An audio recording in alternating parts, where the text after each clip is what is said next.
Hello, folks, and welcome back to Required Reading here on Retro Games with Nick. The format has been overhauled a little bit, partly because of some other things I'm working on for the channel. I realized that it was not very engaging for me to try and skim through articles that I never read before, and give spur of the moment commentary. So instead, what I'm decided to do is to now, if we read an article, I actually read it fully out loud. This means these videos will probably get longer, and I might split them up in parts. But I think it works better both as a second screen experience, where you can just hear me read through the magazine and hear my comments about it. And also, it gives more honest reactions as to what I read. Because we're rebooting the series in a way, I decided to also restart picking dates. We're not going to follow anymore we're sort of still going to follow the 30, 25, 20 years ago, but of course now it's 2025. But instead, what I'm going to do is I'm going to start from January 2025, not 2025, 1995.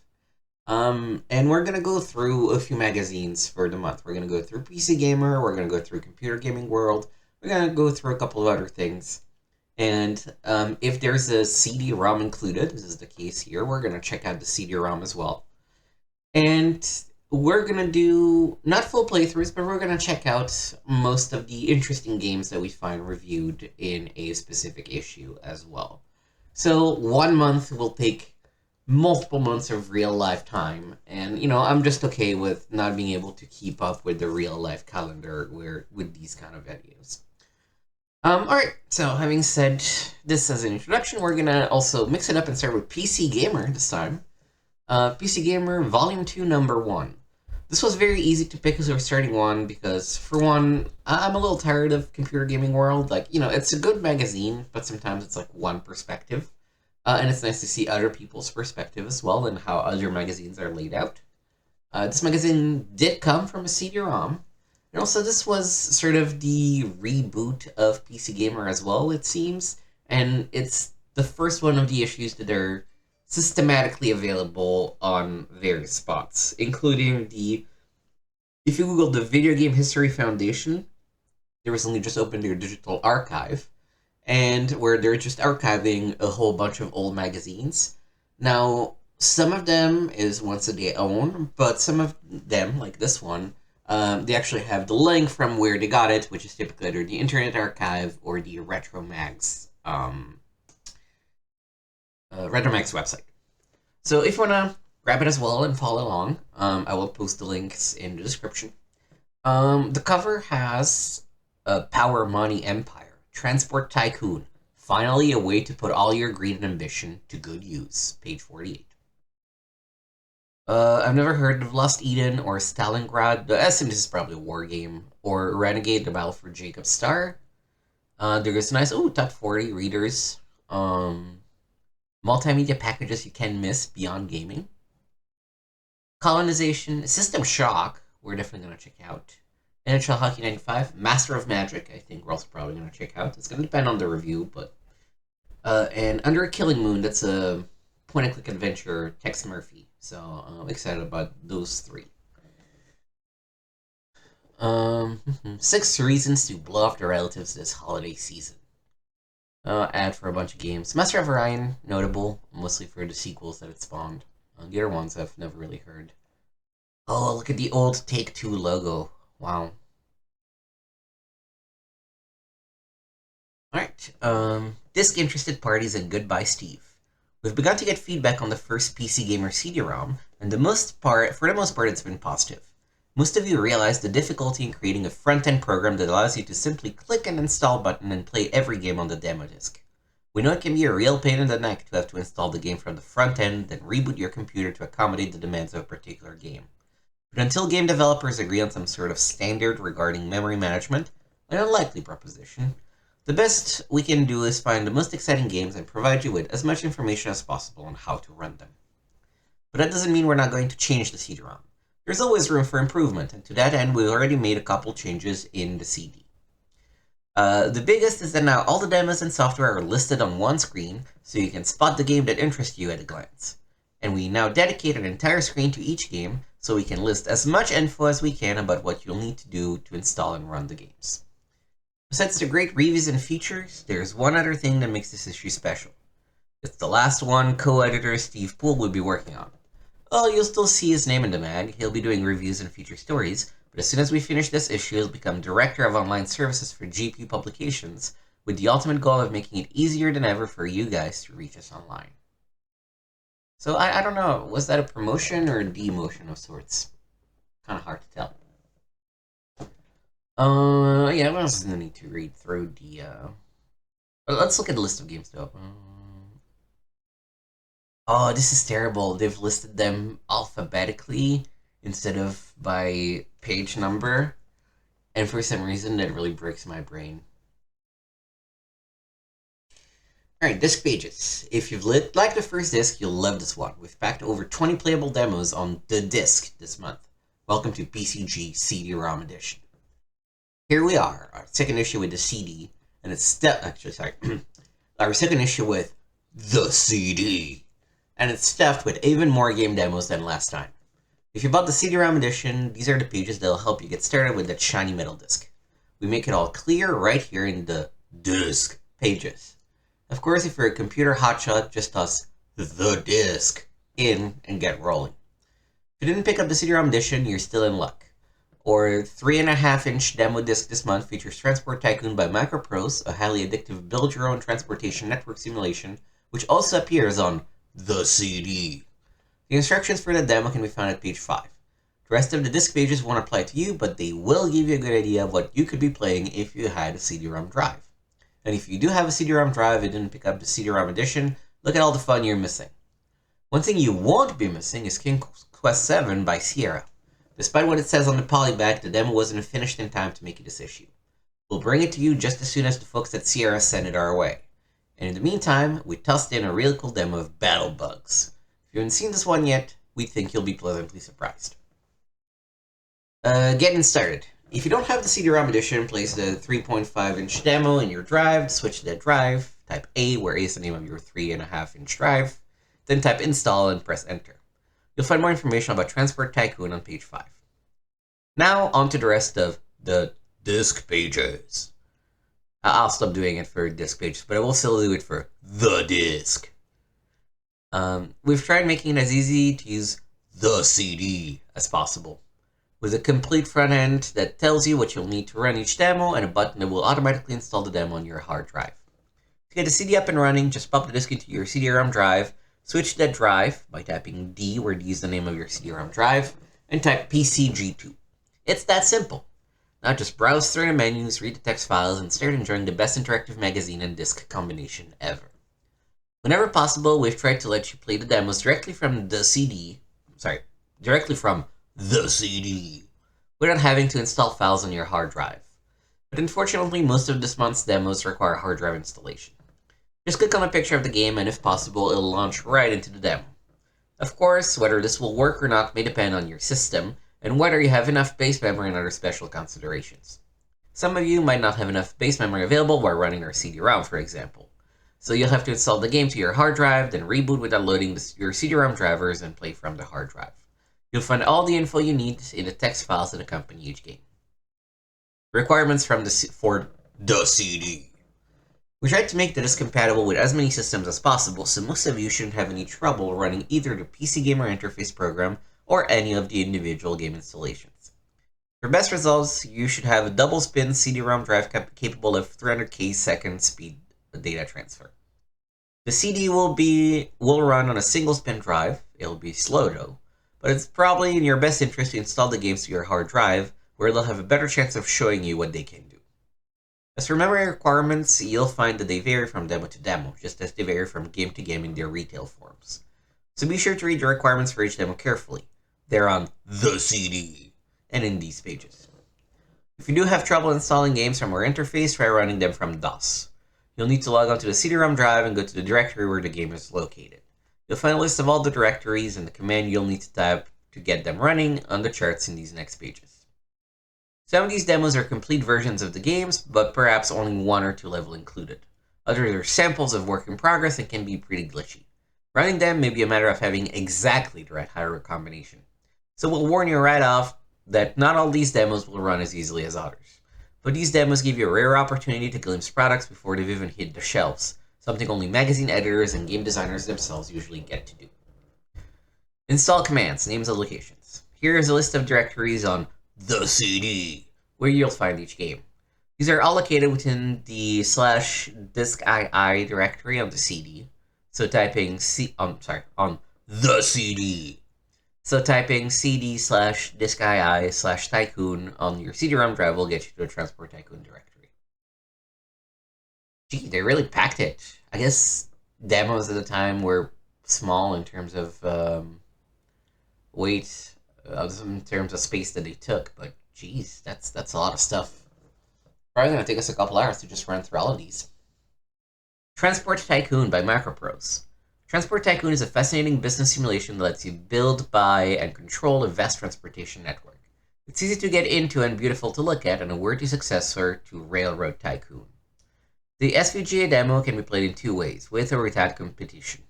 If you play with competition, you're pitted against other ambitious moguls to become the undisputed king of transportation.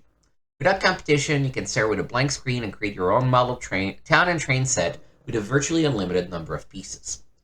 Our demo has no sound, features only rail transportation, and is based in England. The final game includes trucking, air, and ship transport, and lets you start in locales all over the world. The demo requires a 3D6 with 4 MB of RAM, 5 MB hard drive space, VGA graphics, DOS 5.0 or higher, and a mouse. Start by plopping down a main office, train depot, and station, then lay down some tracks and build a train. Choo-choo! Warcraft. Ooh, there's a Warcraft demo. That's cool. As in many of the best strategy games, your goals in Warcraft are to take over territory, develop your forces, and ultimately to conquering your opponent. The graphics, animation, and sound effects are terrific. You can play as either race, so don't hesitate to try out the orcs. We give them high marks to their guttural language. The game requires a 3D620 with 4 MB of RAM, VGA graphics, DOS 3.2 or higher, 2 MB hard drive space, and a Microsoft-compatible mouse. Even in this demo state, most of the major sound cards are supported. Almost all game controls is mouse-based and pretty self-explanatory, but here are a few additional hotkeys to help you out. F2 to F4 recall saved map position, F5 minimap on or off, F6 unit screen, F7 economy screen, F8 score, F10 options, F11 quick load, F12 quick save, and escape cancel. Cool. Battle Bugs by Sierra. You won't look at the insect world in the same way after checking out this demo of Battle Bugs, a unique combat game of tactical insect warfare. Your forces will be comprised of ants, lightning bugs, bees, mosquitoes, pillbugs, and other creepy crawlers with varying abilities, strengths, and weaknesses. Your opponents are comprised of spiders, praying mantises, beetles, and other bad bugs. The premise is simple. You represent the forces of US, and the object of the game is to defeat your opponent. Not US. You represent the forces of us, and the object of the game is to defeat your opponent, the forces of them. Something tells me these are like acronyms. This can be done either by destroying all enemy forces or by outmaneuvering them and successfully holding strategic point, which means food, on the battlefield. 3D6, 4 MB of RAM, 4.6 hard drive space, VGA graphics, and a mouse. There's a short readme.txt file to get you started, but the game itself includes a more complete overview of what each move icon can do. Battle Isle 2200, or 2200. Fans of the original Battle Isle will love this new release, Battle Isle 2200. This one puts a futuristic spin on the original and offers plenty of new weapons and strategies to explore. And to keep you entertained as you learn all the new ins and outs, there are plenty of super-looking battle sequences to help round out the carnage. For those not familiar with Battle Isle, you're in charge of an army with lots of new high-tech units on land, air, and sea.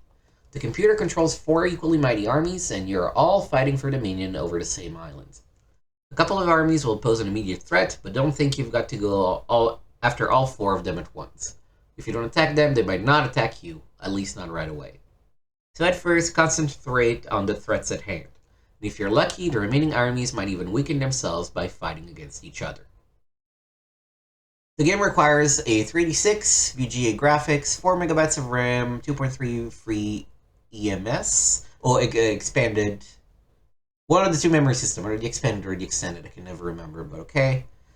585K free conventional memory, 3.8 megabyte hard drive space, and a mouse. Most major sound cards are also supported. The controls are all point and click, but if you have any problem, there are 3 files you can look at called help.txt, tips.txt, and manual.txt. There's a little ad here for Scunny Cart, which, my god, that looks terrible. Rise of the Triad, Dark War. Is this an expansion? Or it was Dark War the actual subtitle of the game? I tried playing this when it was redone, remastered, whatever, a couple of years ago. Couldn't really get into it, but... The Fortress of Dr. Radiaki. Here's some bat-swinging pleasure, and we're not talking baseball. Dr. Radiaki tosses you into a maze of danger in a first-person, kill-or-be-killed adventure. Sure, there are some similarities to Doom, but when Doom has in pure demonic terror, Dr. Radiaki is in humor. As the headlines read, you're embarking on a secret invasion of Dr. Radiaki's fortress. He's holding the Earth hostage and demanding way too much ransom, so it's up to you to stop him and save the world a few bucks. The game starts you off in a maze with only a baseball bat as a weapon, then sends you off to work your career average. We hope you have a sound card so you can enjoy one of the funnier aspects of the game. Your enemies' comments as you bash them. Now we've got to warn you, this game is quite demanding and requires 8 megabytes of RAM. Gasp! A 38633, though a 48633 is the least we'd recommend. DOS 5.0, 1 megabyte hard drive space, and VGA graphics. The mouse is optional but recommended, and most major sound cards are supported. Before you get out there into some serious trouble, you need to get these controls down pat. Then you can wreak some havoc. Yeah, we're gonna read those when we actually look at this. So this is like a Doom-like first-person shooter, but hit more on the humor side, I guess. Hammer of the Gods by New World Computing. In Hammer of the Gods, you're a Viking hero with plenty of territory to conquer as you compete with up to 4 opponents for the favor of the gods. To become the gods' favorite Norse boy, you'll need to complete quests in addition to your normal Viking pillaging and plundering activities. Your units will discover new wealth everywhere as they explore the unknown. You'll also come across one of our new favorite Norse gods, Ratatosk, the squirrel tail bearer. Just hearing the narrator speak his name is worth the price of admission.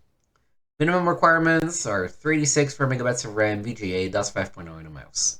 The first time you load the game, very helpful tutorial notes will guide you along the what do I do first path. We recommend you play this game from the CD. It can be installed and played from the hard drive, but this will require a whopping 61 megabytes of hard drive space. Your choices are limited in the demo as far as choosing a race or creating a map. Also, there are no computer opponents available, and some graphics aren't quite complete, although you'll probably never notice. Still, we're sure you'll be impressed as we were by a surprisingly enjoyable demo. So, if there are no opponents, do you just play against yourself? This looks like a simulation. It's not it doesn't look like a flight sim though. More like a strategic simulation one. One Must Fall by Epic Mega Games. Up for a little robot-to-robot combat? Then check out the Epic Mega Games' One Must Fall, a robot street fighting game. This is 1 or 2 player game that throws you into a single elimination tournament. Don't worry about the plot, just pick a player, robot armor, and go at it. 386 or better, VGA, 4 megabytes of RAM, 550K free conventional memory, and 2 megabyte XMS, so extended. I don't know which one is expanded, which one is extended. I'm gonna Google this now. XMS versus EMS. So X is extended, EMS is expanded. Which, it's stupid because they both start with EX, but okay. Alright. Okay. There's complete joystick support, and 2 joysticks can be used with a proper adapter. Each robot has a number of standard and special moves, and note there's a list of what each spot special move is. You're challenged to find the key combinations on how to activate them. Keyboard controls can be customized, but here are the defaults. Dominus by US Gold. Monster and magic are norm in the land of Dominus. It's a mythical medieval setting with you in the role of king. This game lets you direct monstrous hordes and use magic potions during combat from an overhead view. Or you can grab a weapon and jump into the fray. Upon loading the game, you're immediately informed that your castle is about to be attacked. If you don't act quickly, you'll go down fast, so click one of the generals standing in front of you and deploy some monsters to meet the attack. And don't forget to capture some of your enemies. You can interrogate them in your dungeon, even mix them with existing creatures to create entirely new monsters. 3 to 6 VGA for megabytes of RAM, 575K free conventional memory. You know, I should stop reading these requirements because we have them. That's fine. A whopping 26 megabytes of hard drive space, so you might want to check your available space before installing. Ooh, excuse me for my 10 gigabyte hard drive simulated. We strongly suggest reading the readme.txt before you start playing, or might feel a little lost. There's a 10-minute limit to the demo, so it's best to be prepared before jumping in. I wonder if this is like a ActRaiser kind of thing? Because you can, like, direct things from an overhead view and then maybe actually approach the battle? We'll see. Lords of the Realm by Impressions. In Lords of the Realm, you start out as the lord of a single county with the conquest of conquering, or at least not being conquered by, the other lords of Great Britain. It's a multiplayer game that can handle up to 6 players with the computer filling in where needed. And there's more to it than all just fighting. To be successful, you must tend to your fields as well as your armies. The demo gives you a limited number of turns and only lets you control up to 2 counties. Castles cannot be designed or built, some battle scenes have been removed, and games cannot be saved. Still, the quality of this game will make a believer of you. The only sound card is Sound Blaster and 100% compatible, so readme.txt is included and will really help you get started. Hardball 4 by Accolade. If you didn't get your fill of baseball this past summer, that's a joke, son. Then check out this hot-looking baseball sim from Accolade. The digitized movements of the players taken from actual footage are mighty smooth and impressive, and making the plays from hitting and pitching and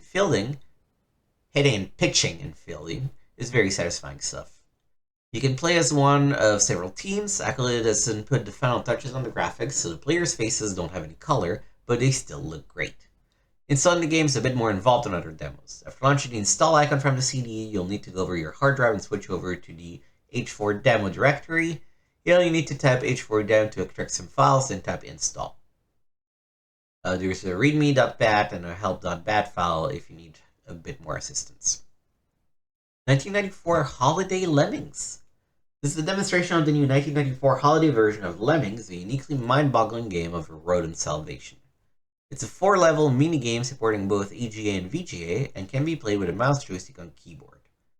Basically, the aim is to get the lemmings out of the level by getting them to the safety of the exit, the thing that looks like a holiday pudding. Lemmings aren't very smart, so they need lots of help to get them through. The game requires only, there's also a help.bat file we recommend checking out to help you fill in on different commands you can give your lemmings. Delta 5. In the distant future, 2306 AD to be exact, data is money. Oh gee, that sounds like the year 2025. Corporations have developed an elaborate SenseNet matrix and have employed cybernetically enhanced pilots to fly through the matrix and find any flaws in its structure and design. As one of these pilots, you'll have to navigate and infiltrate the matrix with one primary goal: to survive. You're basically flying your craft through a canal with plenty of obstacles and enemies to deal with. This is your first time playing Delta 5, we strongly suggest that you start at the lowest level of difficulty. The demo consists of only 3 selected levels from the finished game, and none of the storyline, mission briefings, technical briefings are included. The game requires blah blah blah. There's a readme file and a help file if you need further assistance. A few general hints to get you going. Speed is governed by altitude. The higher your altitude, the slower your velocity. In order to go fast, hug the bottom of the trench. But be careful, this will cause you to build heat and may eventually damage your trace. That's what your ship is called. It's usually safer to remain beneath the trench lip. The enemies will have a much harder time tracking you there. Energy and armor are valuable to your success. Keep an eye on the green and blue bars on your HUD at all times. Be on the lookout for power rings, minefields, power spins, bonus trenches, and more. This could be interesting. This is an ad for Lodestar? This is a very confusing ad.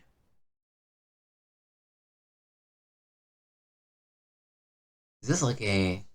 what? Cadillac and dinosaurs, but like 3D or something? What? Very confusing. Renegade, Battle for Jacob Star by SSI. Space Combat Sim just gives you a nibble of the actual game, but it's a very tasty bite. It contains one of the more than 70 missions that will be included in the final product and really shows off the excellent graphics and smooth flight models that lets us wanting to see more. The mission in the demo is a simple fire sweep. You're assigned a ship and a wingman, though in the final version you can select from among several of each. When you've made all your selections, you'll find yourself in the cockpit of your interceptor. Enemy fighters will begin appearing very soon, and then the fun begins.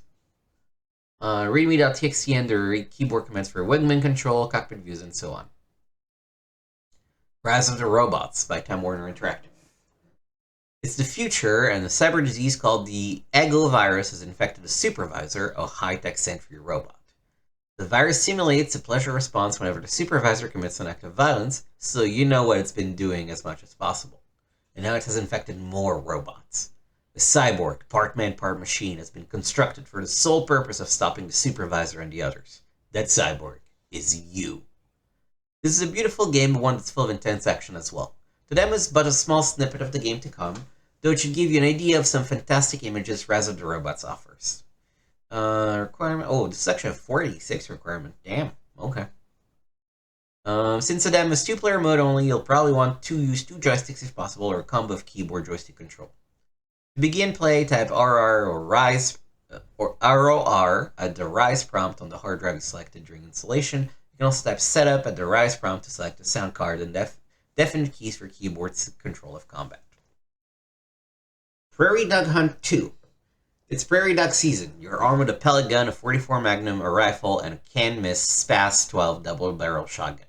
Those little doggies don't stand a chance. This is a Windows game, and in your little woodsy Windows world, you scan left and right trying to draw a bead on those fast-moving critters. Some stand in the open, others just barely peek out, so aim carefully. Your accuracy will count in your final score.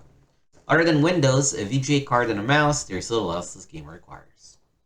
So Windows would mean, of course, 3.1 at this time.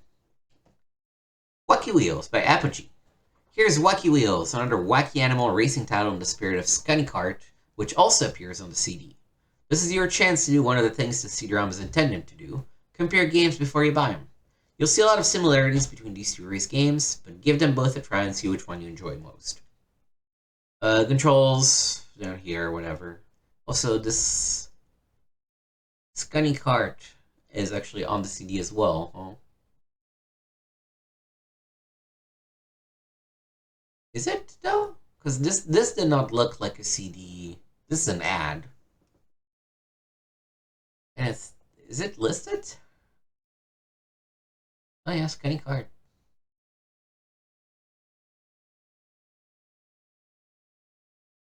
NASCAR Racing by Papyrus. For some realistic NASCAR oval track racing, we recommend you take a look at NASCAR Racing. Unlike the 2 other racing games on the disc, Scunny Kart and Wacky Wheels, this one takes its racing a bit more seriously. As in the popular IndyCar racing, the graphic and sound give you the feeling of watching a race on TV, but with the option to experience the action for yourself. The NASCAR racing demo will allow you to drive a few laps around the Talladega Superspeedway, a 2.66-mile oval dubbed the fastest track in the world. You can only run the practice laps since there aren't any opponents on the demo, but heck, to just get in our way anyhow. To play in VGA, you need a 386. But to get high resolution graphics, you actually need a 48666 VX2. Jeez, okay.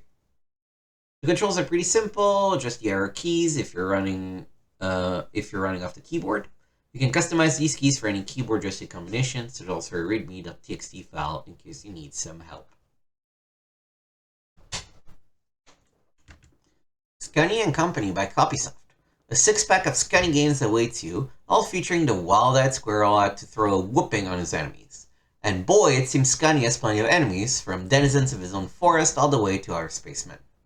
All the game in the Scunny collection consists of side-scrolling shoot and jump action, with the exception of Scunny Kart, a multiplayer race car game much like Wacky Wheels. You'll find it on the CD, too.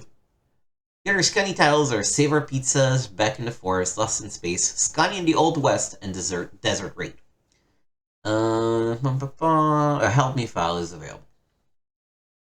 Genie for Windows. with Cyberstrike and SVGA Air War by Genie. Not to ignore online gamesters, here's the front end for this online network, Genie. Genie offers an email, BBS access, conferencing, and, as our readers will be glad to note, multiplayer gaming. We've also included the front ends you'll need to run Cyberstrike and SVGA Air Warrior, two of the most popular games on Genie. SVGA Air Warrior will have you flying all types of warplanes. Well, this doesn't matter because we can't access it anyway. Probably. So I'm going to skip this reading. The Imagination Network. This sounds another one. If the usual online service leaves you with techno tremors, perhaps you should check out the Imagination Network, where most services have screen after screen of indecipherable jargon, or at best glitzy colors with the same jargon. Imagination offers an entirely new interface, a town motif where the various utilities and services are couched in friendly, familiar surroundings. Yeah, something tells me that this one also is not going to run, but I don't know, we'll check. Jesus, you could pay $10 a month, and again, this was like 1995. So inflation is not going to be crazy, but 1995 USD in today's value. 20 bucks. So, you know, it was 20 bucks a month for connecting 5 hours. It's like, jeez. Siberia. Not the good Siberia as in like the Russian Siberia, but as in like a cyber realm kind of thing.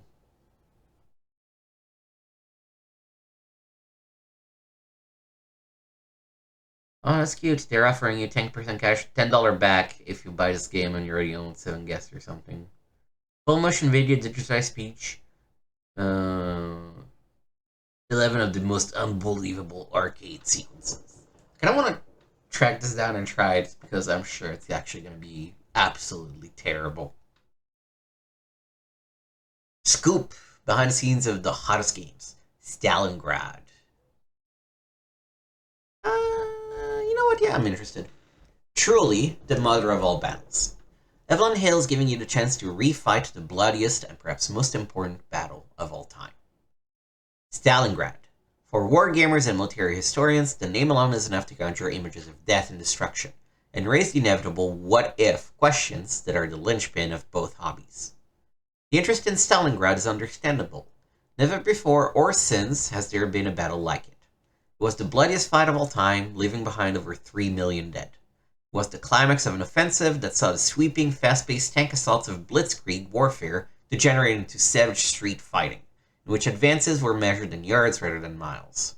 But while the ultimate outcome of the war did not hinge entirely on the events at Stalingrad, there is no question that the decisions made there had a direct bearing on the course the war took for the next 2.5 years. If von Paulus had managed to take the seat in the first assault, the impact on the morale of the Russians would have been incalculable, and the German juggernaut would have likely turned northward for a second assault on Moscow in as many years. The quick German surrender, on the other hand, would have allowed Russian forces tied up in the siege of Stalingrad to begin their offensive much earlier, with the possibility of even more of Europe being encompassed by what Churchill dubbed as the Iron Curtain. Now, thanks to Avalon Hill and Atomic Games, you'll get a chance to relieve the drama and fury of this climactic struggle, and savor one of the finest interfaces to ever grace a war game. For Stalingrad, veteran developers from Team Atomic Games has fine-tuned the engine used in Operation Crusader, PCG rating 94%, to incorporate the various elements that were at play during the Battle of Stalingrad. The result? A game that perfectly captures the wildly varying types of combat that comprise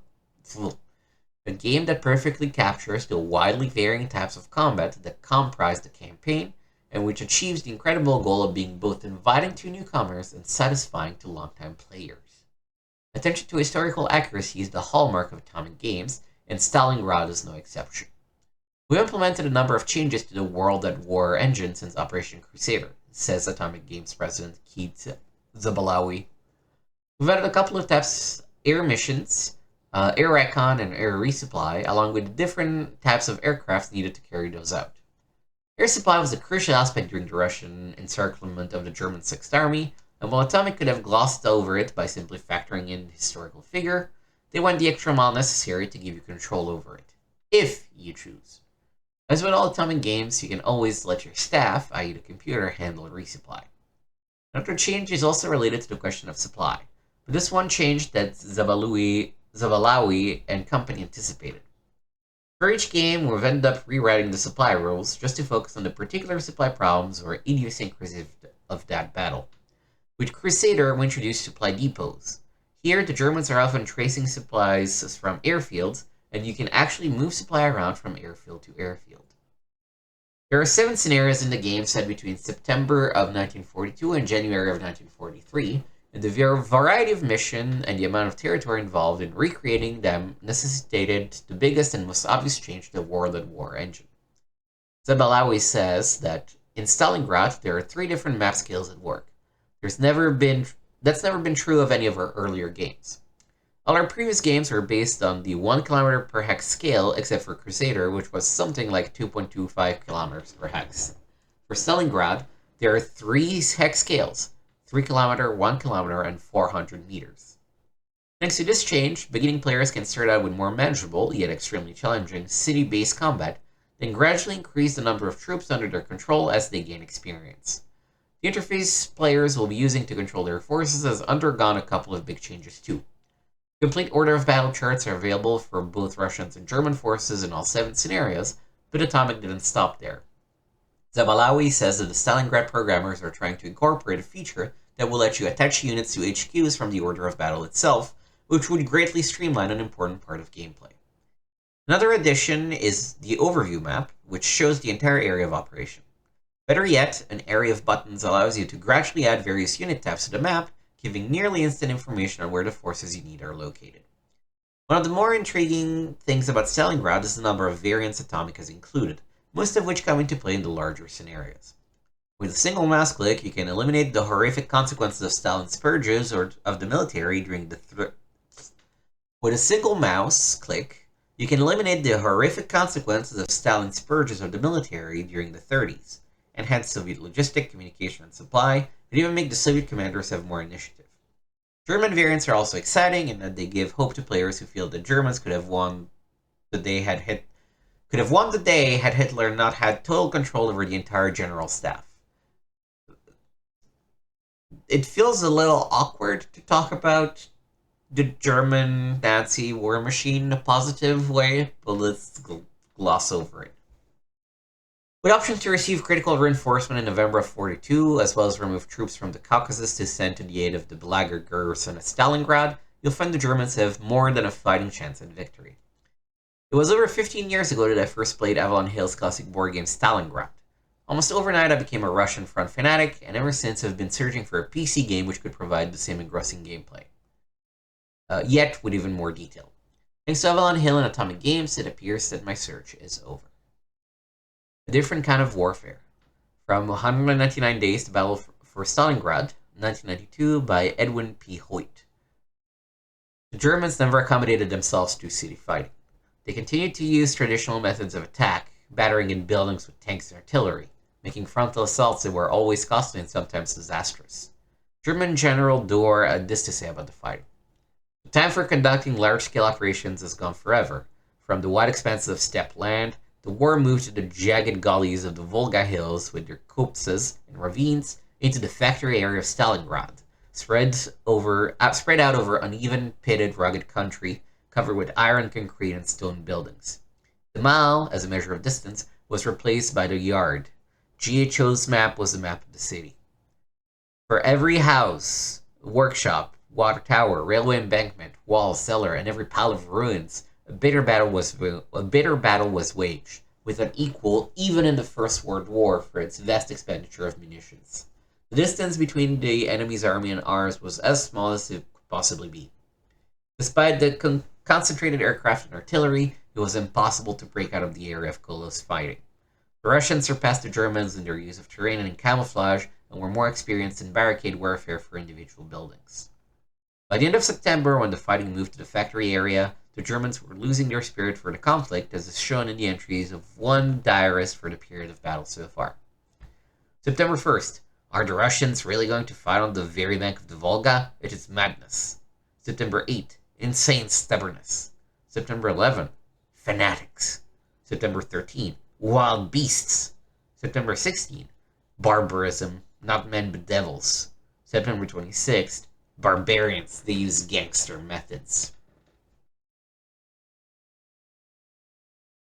Saint and Sil Adolf, all the formations lost at Stalingrad were reformed during Spring 43. Hitler had an abhorrence of striking any formation of the order of battle. Below is a list of those formations were the theaters in which they subsequently fought after reconstitution. Taken from Churros Messengers to Chronological Atlas of World War II. Also, you can see the variants here that you can select if you want. In a nutshell, Stalingrad is the newest entry in the World at War series, which got off to a very auspicious debut with Operation Crusader. Playing as either Russian or German commander, you hold the fate of the world in your hands. What's so special? There have been many war games based upon Eastern Front campaigns, but none would so meticulously recreate the battle for Stalingrad. 7 scenarios ranging in gameplay from 4 to 50 hours. Why should I care? Atomic Games is designing Stalingrad, and if you're a wargame fan, you probably already know about Atomic Games' outstanding track record. And when it's coming out, it should be on the shelves just in time for Christmas. Which I assume means that year's Christmas? Feels very early to do a preview of it if it comes out in 11 months, but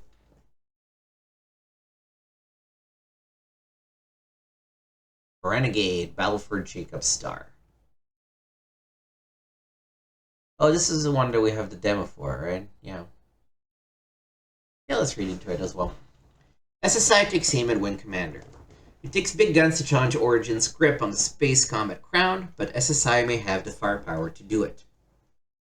For your information, 60% complete. Oh, actually, that probably tells us this.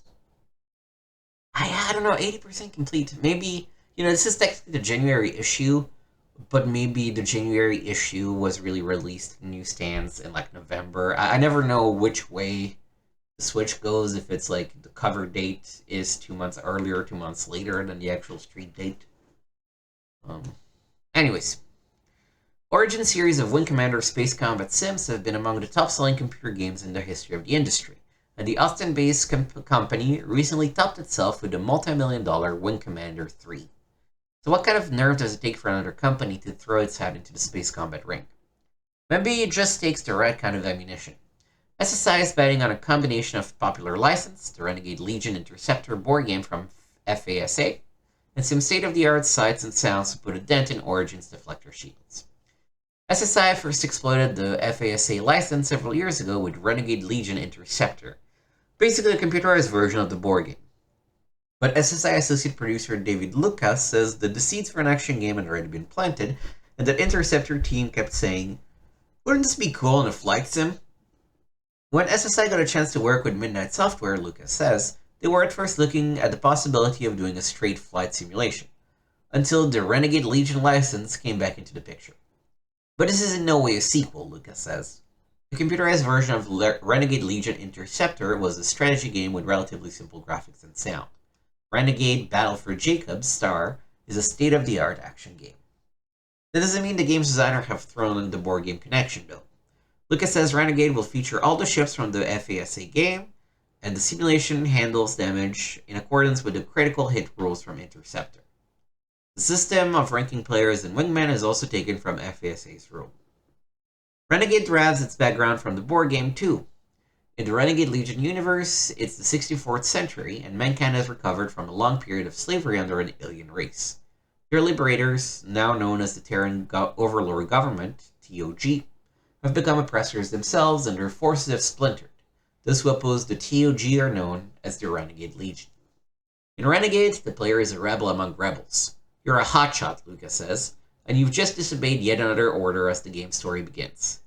Your superiors ship you off to Jacob Star, a backwater supply station, where you can sit around and meditate on the virtues of obedience, along with all the other outcasts from the Legion. It's kind of like a Baba Black Sheep sort of scenario, Lucas says, referring to the famed squadron of misfit pilots from World War II. Naturally, Jacob Star is designed for the spotlight. The action in Renegade takes place over one intense week as you scramble to hold the line against TOG forces until reinforcements can arrive. In the meantime, you'll have to manage your resources carefully. New shapes will eventually become available, but your handful of wingmen are all you get. That means you need to pay close attention to the pilots under your command. They'll let you know if they're too fatigued to fly another mission, or if they're eager to get back out and make the kills they need for an impending promotion. Occasionally, they'll just tell you they don't want to fly the mission you've got planned. But remember, these guys are here for the same reason you are, an overabundance of free will.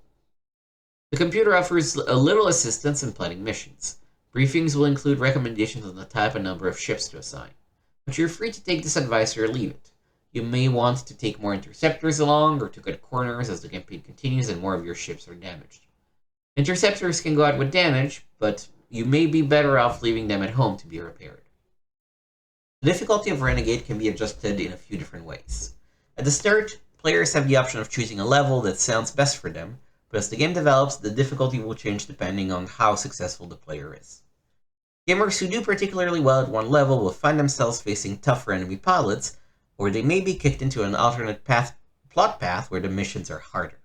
There are a lot of things we can tweak for each level, Lucas said. Renegade's most striking feature is its Super VGA graphics engine. The texture map spaceships are executed at 640 x 480 and 256 colors. Since most games still run at a resolution of 320 x 200, Renegade has a strikingly realistic look. Texture map details on each space fighter are crystal clear and utterly believable. But Lucas says the advanced graphics shouldn't put too much of a strain on the gamer's computers. SSI recommends at least a 4633 MHz PC, but Lucas says he's seen the game run on a 38640 Hz machine, and it ran pretty darn good. The game will manage exterior views in a way similar to the Dynamics Air Combat Sims. The basic views can be zoomed, panned, and tilted in any direction, and customized camera angles can be assigned to function keys for quick recall.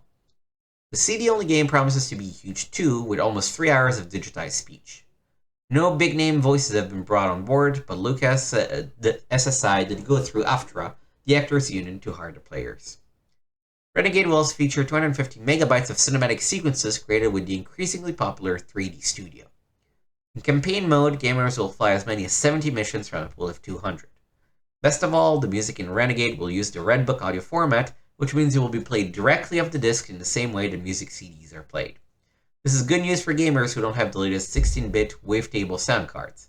Any CD-ROM drive and sound card capable of playing regular music disc will yield a CD-quality soundtrack, although you'll need separate speakers for your CD and sound card if your speakers allow you two signals. As a unique byproduct of using the Red Book format, Renegade will let players replace the game disc with a music CD during play. We actually got into kind of an argument about the type of music the game should have, Lucas said. The solution was to ship Renegade with its industrial techno-style musical score, but give gamers the options of listening to their own discs during combat. The game will prompt you when it needs the data disc, usually at the end of combat mission. In the meantime, you can listen to your favorite tunes while you chase down the enemy, just like that kid in the cheesier combat movie, Iron Eagle. Never seen Iron Eagle. That's cool. Also out just in time for Christmas. So maybe they do mean next Christmas, because this one is only 60% complete. Mapping their way to realism. Some of the hottest buzzwords in computer gaming industry are texture mapping. But what do they mean exactly? Texture mapping is just the latest in a succession of techniques aimed at making 3D computer graphics look more realistic. The first air combat simulators were in 3D at all. Games like Spectrum Holobyte's original Falcon and Battlehawk's 1942 from Lucasfilm Games, now LucasArts, used bitmaps, two-dimensional pictures, to represent planes and other objects. A fixed number of these bitmaps were used to represent different viewing angles on the same plane, so enemy fighters always look as if they were approaching from a head-on or from some multiple of 45 degrees, no matter what the actual angle was. As they flew past, they tended to jump from one angle to another as the simulation switched to a new bitmap.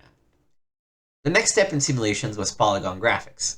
First appearing in games like Macroprose F-19 Stealth Fighter, the polygon method borrowed technology from computer-aided design, CAD systems, to create three-dimensional models of objects which could be zoomed in and out and rotated through an infinite number of angles. The advantage of polygon graphics was a stronger 3D feel. Planes looked the way they should when viewed at any range and from any angle. The disadvantage was loss of detail. Each face of the polygons that made up the object had to be a solid color. Also, manipulating polygon shapes took considerably more computer power than bitmaps. That's why bitmaps were still being used in some relatively recent games like Origins Privateer and Wing Commander Academy. Enter texture mapping, another trick borrowed from the world of high-end computer graphics. The techniques combine the best of both worlds by superimposing detailed bitmap images, texture maps, over polygon-based 3D objects. Texture mapping is what gives those pipe-covered walls in Doom their eerie, slimy appearance. And it's what makes the space fighters in Renegade Battle for Jacob's Star look like the real thing. The new Star Wars trilogy is coming sooner than you think. It's here. New enhanced X-Wing for CD-ROM featuring full versions of X-Wing, Imperial Pursuit, and B-Wing, with more realistic spacecraft and voice, plus 6 new missions. Call 1-800-STAR-WARS for availability. I wonder, like, 1-800-STAR-WARS. Was that, like, all Star Wars stuff at Lucas or something? But this looks like a point-and-click adventure. Yeah, let's read about it, too. Jurassic Park it ain't. If you think living with dinosaurs is a walk in the park, then you haven't talked to young Prince Adam by Trent C. Ward. As interactive movies and flashy passive adventures continue to appeal to inexperienced gamers, it sometimes seems that the game publishers are forgetting about what makes PC gaming such a compelling hobby. Sure, games with the visual and audio quality of a feature film are impressive, but they have to offer a storyline with enough imagination and suspense to give practice players a fresh new challenge, while allowing the kind of complete control we're used to. None of this Dragon Slayer style left, right, up, or down nonsense. We want interaction. Thankfully, the Lost Eden, the veteran developers at Cryo, are combining the next generation of graphics and sound technology with an intuitive interface and absorbing plot to create a title that's sure to spark interest even in veteran adventurers. Lost Eden takes place in a strange and beautiful world marked by the advanced science and culture of both humans and evolved dinosaurs called Saurians. As the game opens, an old pterodactyl named Eloy begins the tale of a brave prince and his friends. As the story progresses, you're pulled into the world of young Prince Adam on the day of his coming of age. Despite being heir to the throne of Mo, you've always dreamed of leaving the cares and concerns of the kingdom behind to become an adventurer. You're summoned by your father and hero traveler from the north, who turns out to be a much younger Eloy, describe the violent destruction of a nearby village.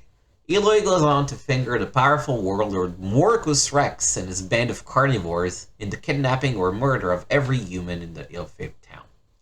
Worried that your home may be next, your father orders you to remain in the castle until the threat is over. Shortly after the meeting, Eloy gives you a message from a female Saurian named Dinah. Get it? After a warning from Eloy, Dinah helps you escape the castle and takes you to the side of her dying grandfather, Tao. Tao tells you the story of your family's past, describing your great-grandfather as a talented architect who built huge citadels to protect the land from danger. He then says that the last vestiges of this ancestor's knowledge lie hidden in mysterious catacombs. A tidbit too tantalizing to pass up. From beginning to end, the story keeps the player involved, and by constantly introducing new and increasingly difficult obstacles, it both challenges and entertains you. Like Dune, another Cryo project, Lost Eden uses incredibly detailed images to bring this fantastic world of man and dinosaur to life. And unlike many of the new adventures on shelf today, which utilize full motion in an attempt at realism, all of the images in the game were created by computer artists. Their painstaking care and attention to detail really pays off, and after a few scenes you'll find yourself identifying with the often bizarre characters and their game world as if they were real. That's crucial since realism, or at least believability, were of paramount importance to the design team. Dyer Mid-Clark, the producer of Lost Eden, says, if something didn't work, we'd take it out and start all over again. One of our earlier ideas was to have the Saurians fighting with weapons. The end result just didn't seem realistic, so we took it out. Novelist Steve Jackson, probably best known in the US for his fighting fantasy role-playing novels. Oh, these are like choose your own adventure novels kind of thing. Yeah, they're cool. Was a part of the crew behind Lost Eden. In addition to working on the storyline, Jackson helped the team come up with more realistic ways of approaching the unique characters and their individual cultures, and of creating a viable reality in which they could coexist. The movement and scenery animations are similar in many ways to titles like Trilobite's Seventh Guest or Mindscope's Dragon Lore. Each click in a given direction actually carries the player's point of view through a vivid rendered animation of travel instead of the jump cut technique used in Westwood's Lands of Lore or the standard third-person click-and-move system used by Sierra, LucasArts, and others. The end result is breathtaking, and gives the player a sense of actually moving through a unique world. To complete the illusion, the developers not only had to make the characters look real, but also had to make them sound real. Every member of the virtual cast has been fleshed out with some of the best voice acting I've encountered in a game, and they tried to stay true to the realism prevalent throughout Lost Eden. The designers ran into the obvious question of just how a walking, talking dinosaur would sound. We had great fun with that, actually, Clark says. Once again turning to Steve Jackson, the team described what kind of creature and personality they were dealing with. Working together, the author and developers came up with a number of voice theories. From there, the sound team began trying different delays and distortions to create a voice that sounded just right. In the end, though, the actors sounded more realistic without any manipulation at all. We would just explain to the actors things like, the pterodactyl has a high screechy voice, and the cast would just go from there. The team had also come up with languages for dinosaurs that were actually losing their abilities to speak. In the end, the most impressive sounding creatures in the game are the gargantuan brontosaurus, whose deteriorating language sounds like a cross between barbarian growls and whale songs. No matter how good a game looks and sounds, everything is lost if players find it difficult or frustrating to control the action. In order to make the most seamless interface possible, Cryo took a look at what people liked and disliked about their Dune interface. The most important thing about the control method was that it had to be easy, Clark explains. As it stands now, anything in the game can be done with a left mouse click. We wanted it to be a game that anyone could just pick up and play. Players control everything through the use of a multi-purpose pointer, which takes the form of a spinning stone box. When placed on different objects on screen, the icon will show all the possible interaction choices available for the object or area. The options are the usual graphic adventure fare, and include movement, picking up and using items, and conversation. One unique aspect of Lost Eden is the ability to actually consult with the persons in your party. By clicking on a small graphic representation of Adam and the current party members at the top of the screen, players can access a second screen that allows them to talk within the group. Many of the problems in the game can only be overcome by utilizing the individual skills of another party member, so it's important to keep tabs on the talents and abilities of your companions.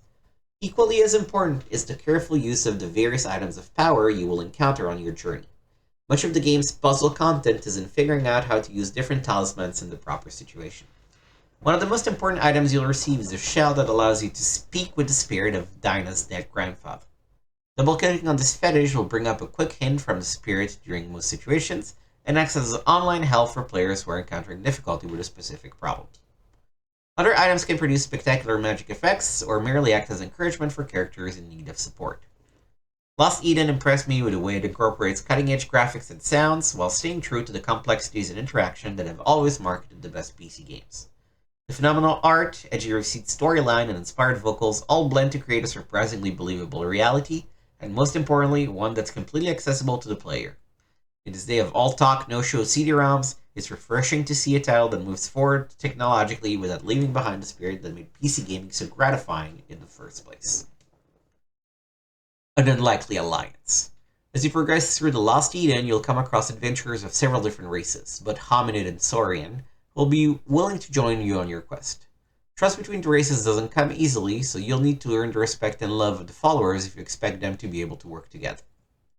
Your character, Prince Adam, is an impulsive young man who wishes to learn more about the world around him. As the next great architect, you hold the power to drive the carnivore back into hiding. The narrator of the story, Eloy, also shows up during the game as one of your most trusted companions. His advice isn't always very helpful, but his speed and loyalty make him an excellent messenger. The first Saurian who will join your cause, Dinah's ability to understand any language makes her your most important companion. Dinah's mate Munga also has the ability to understand other tongues, but it is most important for the powerful friendships he has with leaders of different tribes. Your fighter's addition to your team, Thug, will do his best to keep you safe at all times. Unfortunately, Thug isn't able to grasp concepts more complex than a couple of sentences. Dinah's grandfather acts as a spiritual guide for your quest and will offer help whenever he can by communicating with you by means of a magic shell. His advice is always dead on target.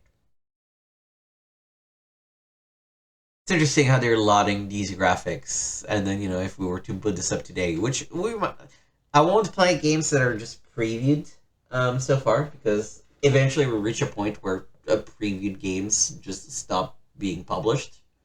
But you know, I think this is an interesting game that I would like to try out one day. Review it. Release date first quarter '95. MSRP $75.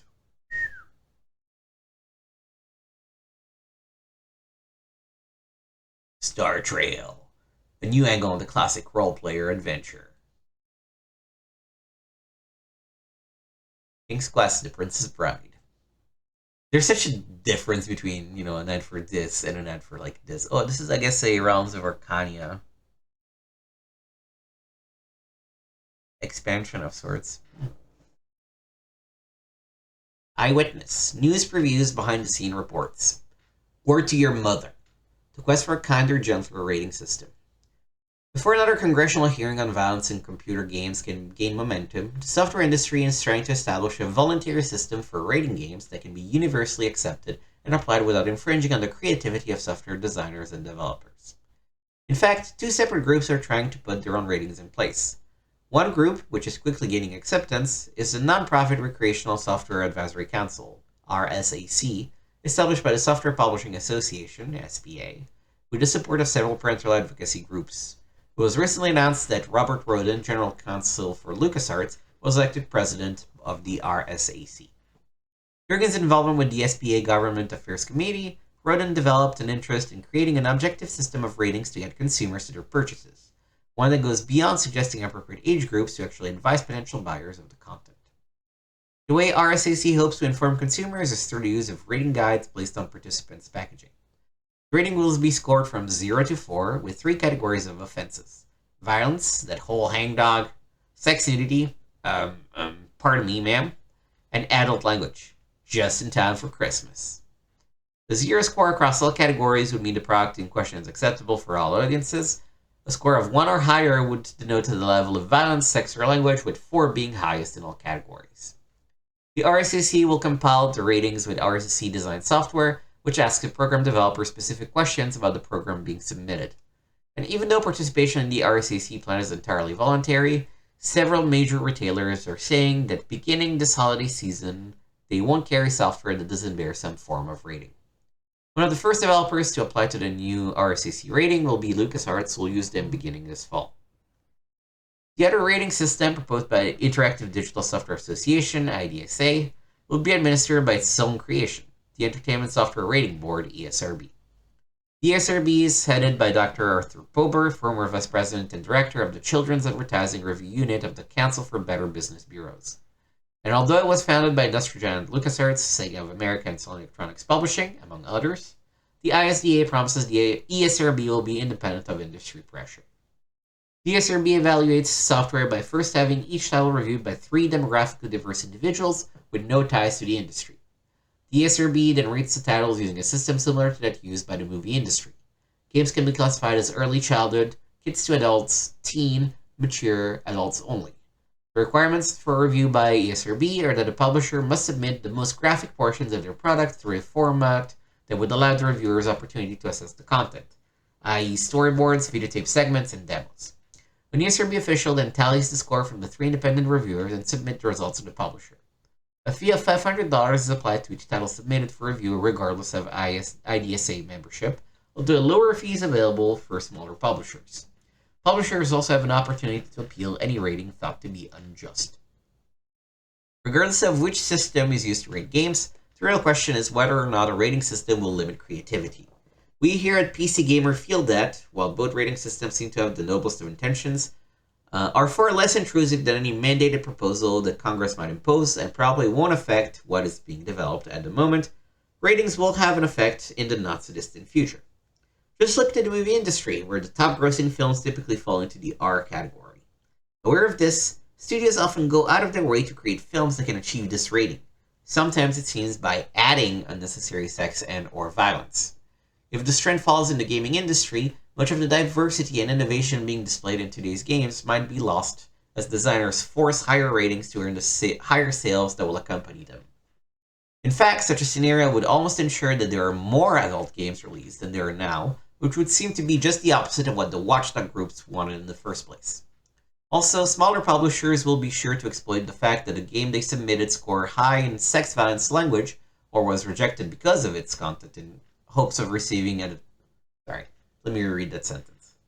Also, smaller publishers will be sure to exploit the fact that the game they submitted scored high in sex violence language or was rejected because of its content in hopes of receiving added publicity. Whole publishing houses might come into being, specializing in designing titles that feature subpar gameplay with excessive violence and sexual content. On the other side of it, there are just as many times when adult content is the only way to add the right depth to a story, game, or film. But if a publisher fears distributing anything above an R rating, designers will be forced to alter their work to please some preconceived audience. No one knows yet what will ultimately come of these new ratings, but it seems certain then, at least to us, that they'll significantly alter the future of PC gaming. Whether that's good or bad for us gamers is the big unanswered question. This one didn't really quite hit the mark. Adults only ended up being is kind of the worst thing you can possibly get as a rating these days. I wonder what happened to the RSAC rating system. It helps if I actually spell it right when I type. Oh. RSAC rating system.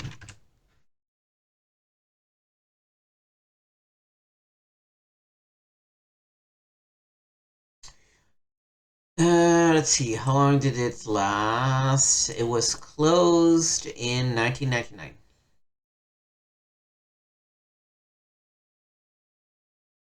And then it turned into the Internet Content Rating Association, which lasted until 2010. Whereas the ESRB, of course, is still used today. Alright. The biz guy cometh. id Software's Jay Wilbur has his own ideas about game ratings. If you play computer games, you know id Software's do. Love it or hate it, and we love it, you have to admit that Doom revolutionized PC gaming from its shareware-only release, which has prompted many big-name publishers to offer free demo versions of their new games, to its incredible first-person graphics engine, which has prompted many big-name publishers to create their own games with first-person graphics engine. With the release of Doom 2 Hell on Earth, its products are now available through traditional software retailers, but traditional is the last word you'd use to describe the Texas-based company, as you can tell by this recent interview with id Software's biz guy Jay Wilbur. PCG. How do you and the guys at id feel when someone says the #1 PC game in the world is Doom? It's something every developer, every programmer dreams of. JW. It gives us a warm and tingly feeling. Of course, it tickles the hell out of us. We couldn't be happier. But it also drives us to continue to make great games. We don't want to just sit back on our laurels and say, we did it, let's all go party and forget about it. That's not going to happen. Instead, we work on the next game, Quake. I could tell you a whole lot about Quake because, quite frankly, we don't know that much about it ourselves yet. But knowing that we have the #1 game now is an incentive for us to stay there. BCG. When you were a kid, did you ever play Doom games with your toys? Blow up Barbies and can with a BFG? JW. Oh yes, we were dumb. The big firecracker was the M80.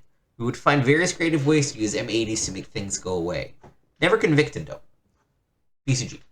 What effect do you think Doom's had on game design as a whole? JW.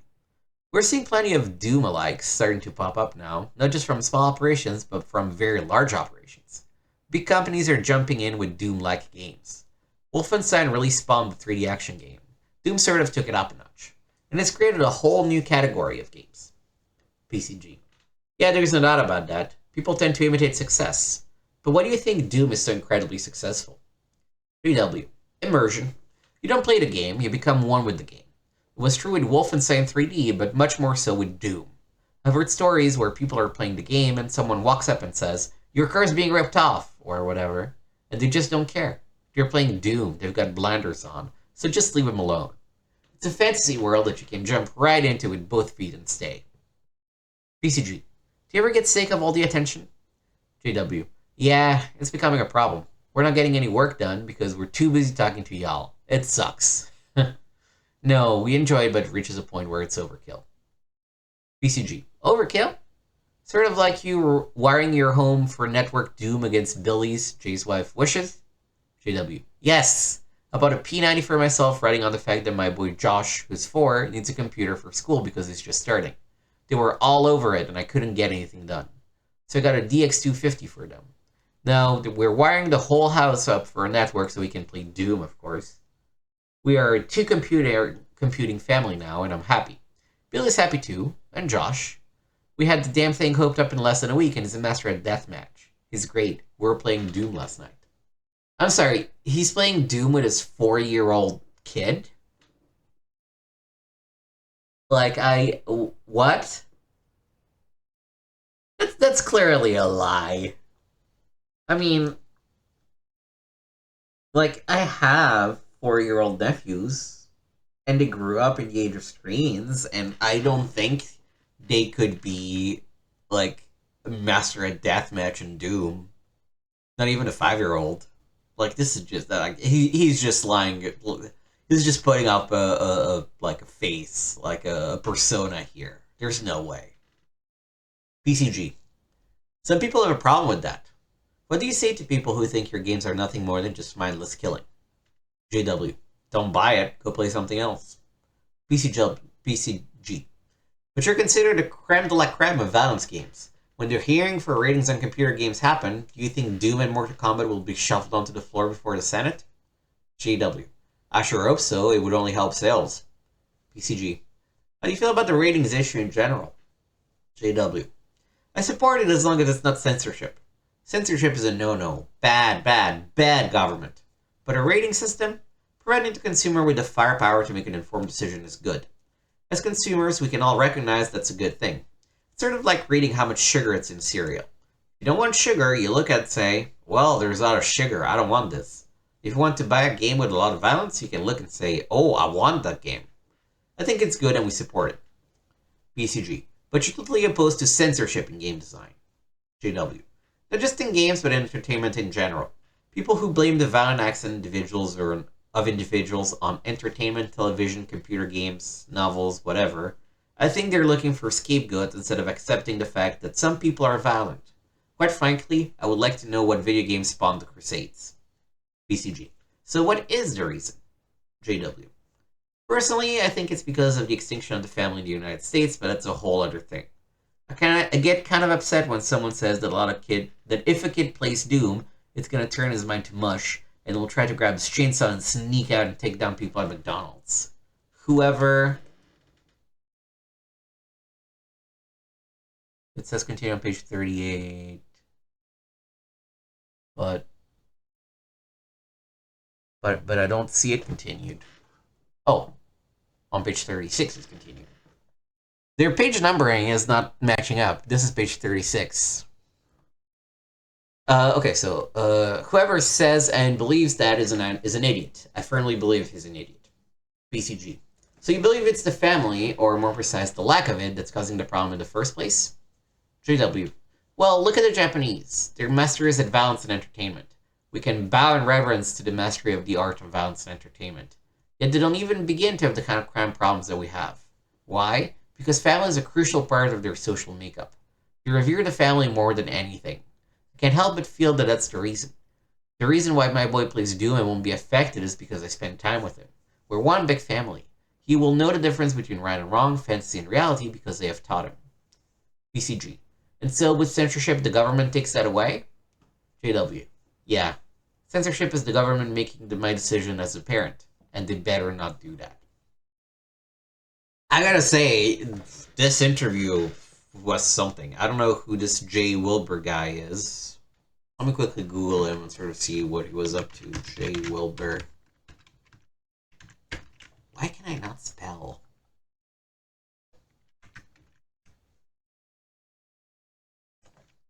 Jay Wilbur. Not the British musician. Do we have a redirect? Yes. Well, not really. It doesn't have a personal page.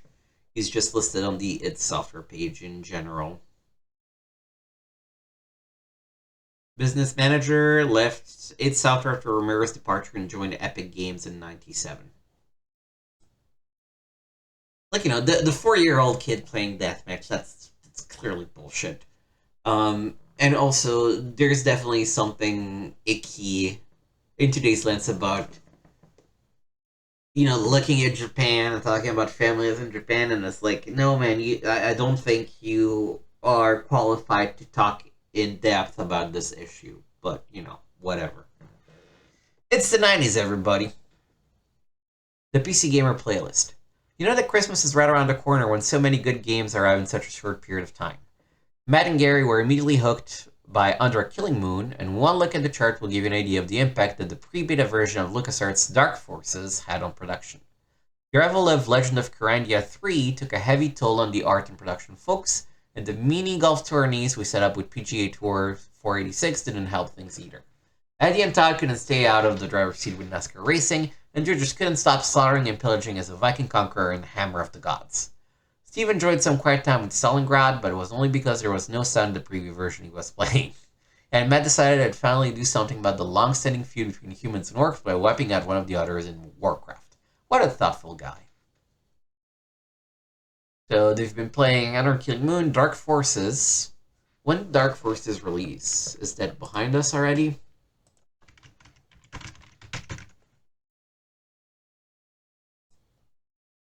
It was released in 95, March 95, actually. Okay. System Shock, Legend of Kyrandia 3. I've never really looked at the Legend of Kyrandia games. I think they're pretty good. And Warcraft.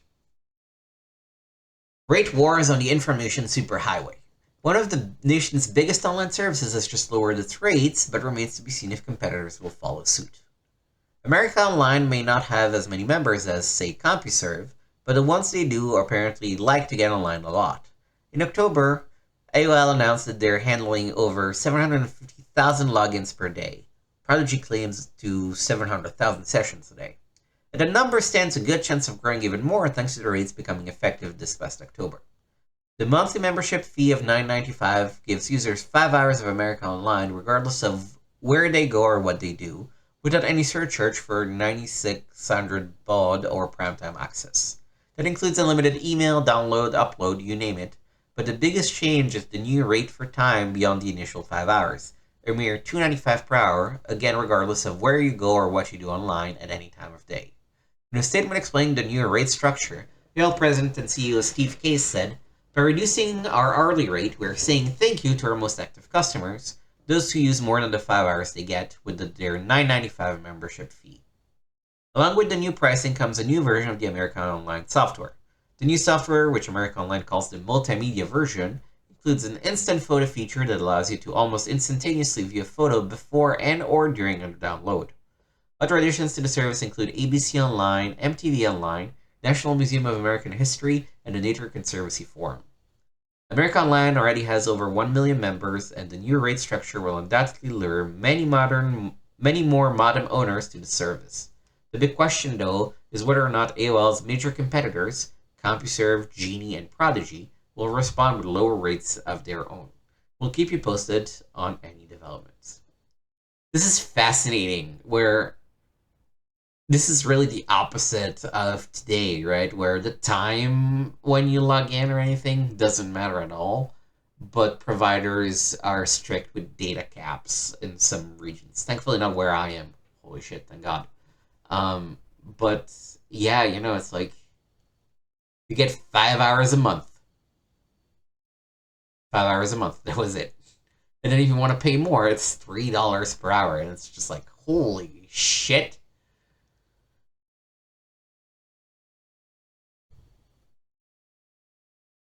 Bye-bye CESI. The first Consumer Electronics Show Interactive has been postponed until 1996. If you've only heard of the Consumer Electronics Show from references in PC Gamer and other computer gaming magazines, yes, there are others out there, you might get the impression that the show existed solely to spotlight interactive entertainment software. But in reality, video games, entertainment software, and other interactive entertainment products account for only a third of the exhibitors, and software publishers have been expressing apprehension for several years now that they are overshadowed at CES by manufacturers at home electronics products such as stereos, televisions, VCRs, and forth. In response to these concerns, the Electronic Industry Association Consumer Electronics Group, EIACG, planned a new show, the Consumer Electronics Show Interactive, scheduled for May 11 to 13, 1995 in Philadelphia. CESI would have focused on gaming hardware and software, video games and cartridge-based systems, computers, multimedia systems, and the peripherals that go along with it. The operative phrase here is would have, however, because this past October, EIA-CEG announced that it was postponing the first CESI until 1996. Why the setback? Because publishing giant IDG, sensing that software publishers were not happy with CES, has previously announced its own entertainment show, the Electronic Entertainment Expo, or E3. Don't you just love these acronyms? And EIA-CEG had begun to realize two things. The software houses weren't going to go to both shows, and that the show of choice for summer 95 was E3. That is undoubtedly a blow for EIA-CEG, and the company tried to put as good a spin as possible on the postponement. Vice President of EIA-CEG, Gary Shapiro, explained their scheduling in this way. After reviewing the pressure and stress put on potential exhibitors, buyers, and journalists to decide between two major industry shows being held at the same time on two separate coasts, we chose to do what was best for interactive industry and reschedule our show in 1995 to 1996. Although exhibit sales of CESI were strong and early indications were that buyers preferred CESI, we feel it will be better for the video game and interactive industries to have one show only during these dates and concentrate our efforts on a successful winter CES for these segments and for the entire consumer electronics industry. EIA plans to hold the first CESI in Orlando in May 1996, but if E3 is successful, it doesn't seem likely that software publishers will likely be any more eager to go to two summer shows in 1996 than they are in 1995. But there is one bright spot for EIA. It's unlikely that anyone can steal the thunder from their winter CES in Las Vegas. This is interesting, right? We're seeing the first ever E3 being born, CES-I. No, not the horse melody. CS-I convention.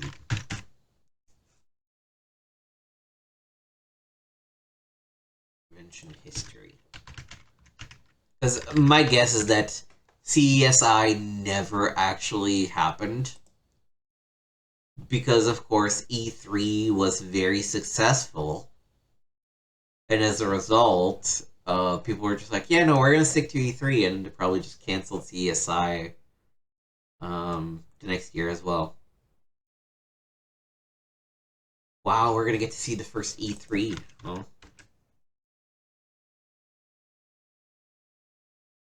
Yeah, 1995 was the first year. One of the first victims of COVID. It was already dying by 2019, but man. At least I think it was dying by 2019. But man.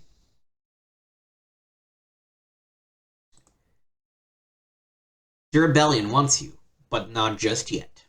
LucasArts announced January release date for Dark Forces. That is fake. It's actually March, as we've just learned. If you were as excited as we were about the upcoming release of Dark Forces featured on our October issue, we've got some good news and some bad news for you. We'll start with the bad news, which on second thought probably won't come as much of a surprise to PC gamers. LucasArts has delayed the release of Dark Forces until January 1995. The good news? LucasArts was kind enough to send us a preview version of the game, and we're here to tell you it features the sort of action that made Doom such a hit, but with a few added twists. And knowing the guys at LucasArts, the chances are good that the final version will be even better still. In Dark Forces, you fight the Empire's Kul Katarn, one of the Rebellion's roguish mercenaries. The game's 3D engine literally hurls you into Star Wars universe.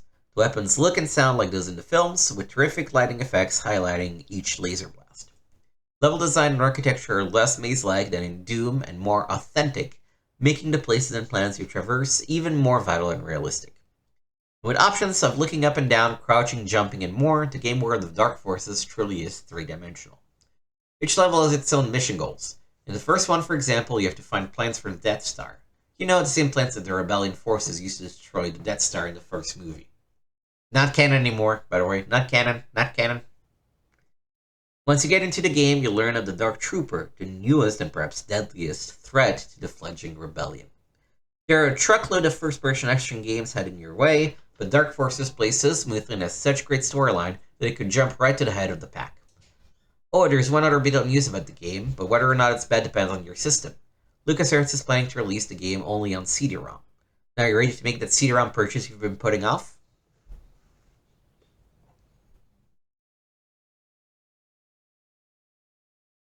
Alright. It's all in your Mindscape. Mindscape proves that it's serious about gaming by purchasing one of the industry's oldest publishers. The past few months have seen Mindscape, formerly known as the software Toolworks, move aggressively to stake a claim in the rapidly growing entertainment software market.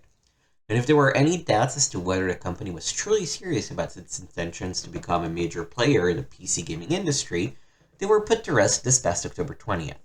That's when Mindscape announced its acquisition of Strategic Simulations Inc., SSI, to you and me. Oh, that's big news. SSI was a very big player in the early 90s. What's more, the Novato, California-based company also acquired French game developer Atreides Concepts, the Chinese Fury of the Furries. Never heard of either of those. SSI will become a wholly owned subsidiary of Mindscape, but don't expect to see any big shakeups at the company. Mindscape will handle distribution for SSI's current and future titles, while SSI will continue to control product design and marketing. As Mindscape's public relations manager Kevin Backus points out, we bought the company for the people and for the expertise they have. Buyouts can sometimes be ugly affairs, but both Mindscape and SSI feel that in this case, there are decided benefits for both companies. Bob Lloyd, chairman and CEO of Mindscape, said that SSI is a cornerstone in our efforts to establish Mindscape as a major player in the field of entertainment software. This acquisition augments our already strong entertainment development expertise. Backus echoed those sentiments. The acquisition made sense for both companies. We've been looking to strengthen our entertainment profile, and we'll be the first to admit that we can learn a lot from SSI. They've done a great job managing their business, and their products speak for themselves. And in return, we can give them access to funding as well as new technologies. SSI had nothing but praise for the deal as well, especially for the potential for more capital for product development. SSI President Joel Billings explained that what Mindscape really affords us are the resources we'll need to bring our creative visions to life. As entertainment software has evolved, development efforts have become more and more complex. We believe that Mindscape is a strong partner and can help us realize our plans. Perhaps the most important aspect of the announcement for gamers is that the deal will have little effect on SSI's production schedule. This means gamers can still expect eagerly awaited titles such as Cyclones, Menzelberanzon, Panzer General, and Alien Logic Skyrealms of Jarun to arrive mid to late November. Renegade, the battle for Jacob's Star, should hit store shelves in time for Christmas. Which we have a big ad on the next page, which I still think it's kind of weird that they would put an ad for a game that's not coming out for like 11 months. 3 men and a buzzword. Big money, big names. But is it really a big deal for gamers? Multimedia, already the buzzword of the decade, got a huge shot in the arm when it was announced that Steven Spielberg, Jeffrey Katzenberg, and David Geffen plan to form a new movie studio and entertainment company. In addition to film, animation, music, and TV, the trio said it would also produce multimedia and interactive entertainment products. What's most impressive about the announcement are the special talents each of the 3 brings to the company. In case you've been living under the proverbial cave, Spielberg was the director of Jaws, Raiders of the Lost Ark, Close Encounters of the Third Kind, and Jurassic Park, the largest grossing film of all time. With a track record like that, there's little chance that the trio will have trouble getting investors to empty their pockets to back the new company. Though it's a safe bet that 3 would put up some of their own capital to get things rolling. Former Disney Studios Vice President Jeffrey Katzenberg, who left the company after a dispute with CEO Michael Eisner, was the driving force behind the revitalization of Disney's feature animations. And David Geffen, founder of Geffen Records, is renowned for picking up on the latest trends in music and bringing them to a broad audience. Of course, developing software nowadays takes months and even years, and as we go to press, the Spielberg, Katzenberg, Geffen group hasn't even begun to bring the necessary talent on board. It could be quite some time before we see any entertainment software from the new company, unless they simply acquire products being designed and developed out of house. Traditional entertainment companies like Trimark and Paramount have already done an effort to get on the interactive entertainment bandwagon. The big question, however, is what type of interactive software will be produced by the companies headed by 3 men who've made their fame and fortune producing traditional, i.e. passive, entertainment. There's a world of difference between the two, and knowing what works in one doesn't guarantee success in the other. At any rate, the partnership brings even more attention to the burgeoning interactive entertainment industry, and that in itself can only be good news for veteran publishers and developers. This is the... Did they announce what it was called? No, not really. Let me quickly Google Spielberg, Katzenberg, Geffen. Oh, holy shit! It was Dreamworks. That's what they founded. Okay. I don't know that the gaming impact of Dreamworks was necessarily huge, but you know, fucking Dreamworks. Wow. Okay. Learn something new every day. All right. Anything else here in Ted Williams' The Legend Zone story? You animal, you. Which is, what, a strategy game where you play as a wolf kind of thing? Weird. The rest of the story. PC Gamer strategy recommendations for the upcoming holiday season. Again, upcoming holiday season. This must mean this actually hit the shelves in like November, right? That's gotta be the case. You may have noticed that in our buyer's guide last issue, a few great strategy games were conspicuous by their absence. The reason? Well, I would love to be able to blame it on the printer or some other third party, but the truth is that it was simply overlooked in our rush to get the issue out in time. We briefly considered not mentioning our error, hoping that not that many people would notice, but quickly decided such a move would hardly be our readers' best interest. So here are our recommendations for strategy game. A little late, but still in time for your last-minute Christmas shoppers. Is there any other kind? XCOM Microprose. This is one of the most popular games of any kind to debut all year long. You're in charge of a team of UN commandos assigned the task of repelling a series of invasions by extraterrestrials. You have complete control of the team, from setting the budget and hiring scientific staff to maneuvering your individual soldiers in squad-level combat sequences. XCOM manages to integrate varied game styles to create a seamless whole that's very impressive indeed. It might not be the flashiest looking game around, but don't let it fool you. XCOM proves that beauty isn't everything, and its substance still counts in PC gaming. This was, of course, the original XCOM, not the rebooted version that came out in the early aughts, but still a fantastic game. You should actually check out the rebooted XCOM if you've never played it. Ultimate Domain, Mindscape, formerly known as Software Toolworks. Ultimate Domain is a hybrid. It takes a little of everything that makes strategy games so much fun and tosses the rest aside. You're a captain in charge of a group of followers, and you direct their efforts to develop new technologies, trades, and civil infrastructure, at the same time carrying on a war for possession of your world. It looks a lot like Populous, but don't be fooled. Ultimate Domain offers a completely different strategic experience. The CD-ROM version features enhanced music and sound effects.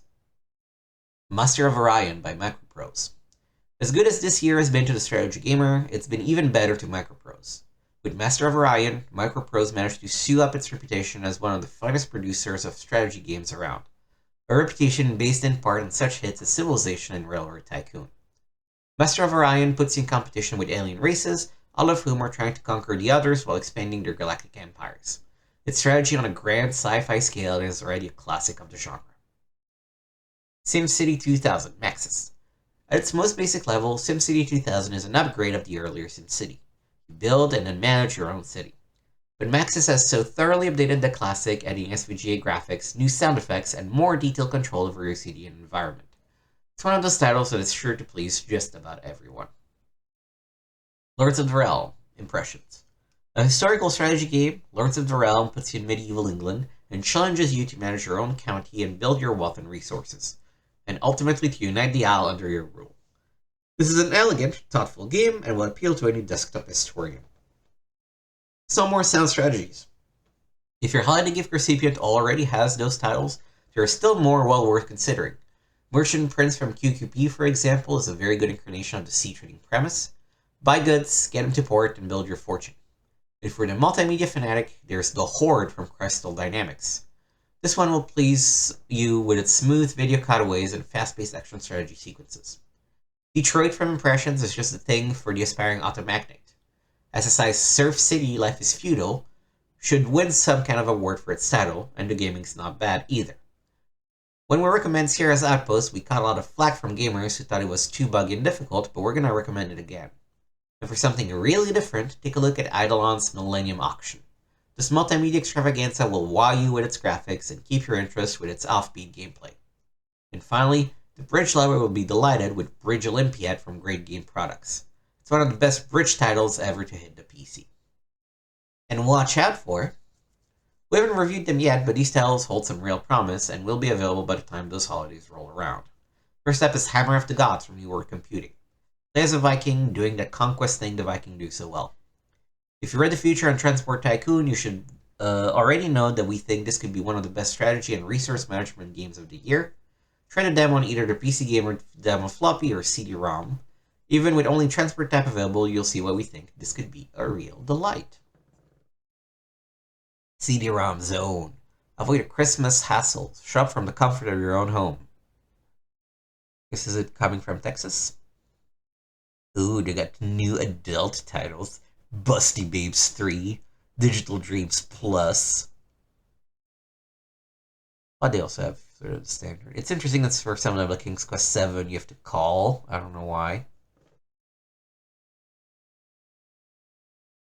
You can always tell who has the CD version. So edgy.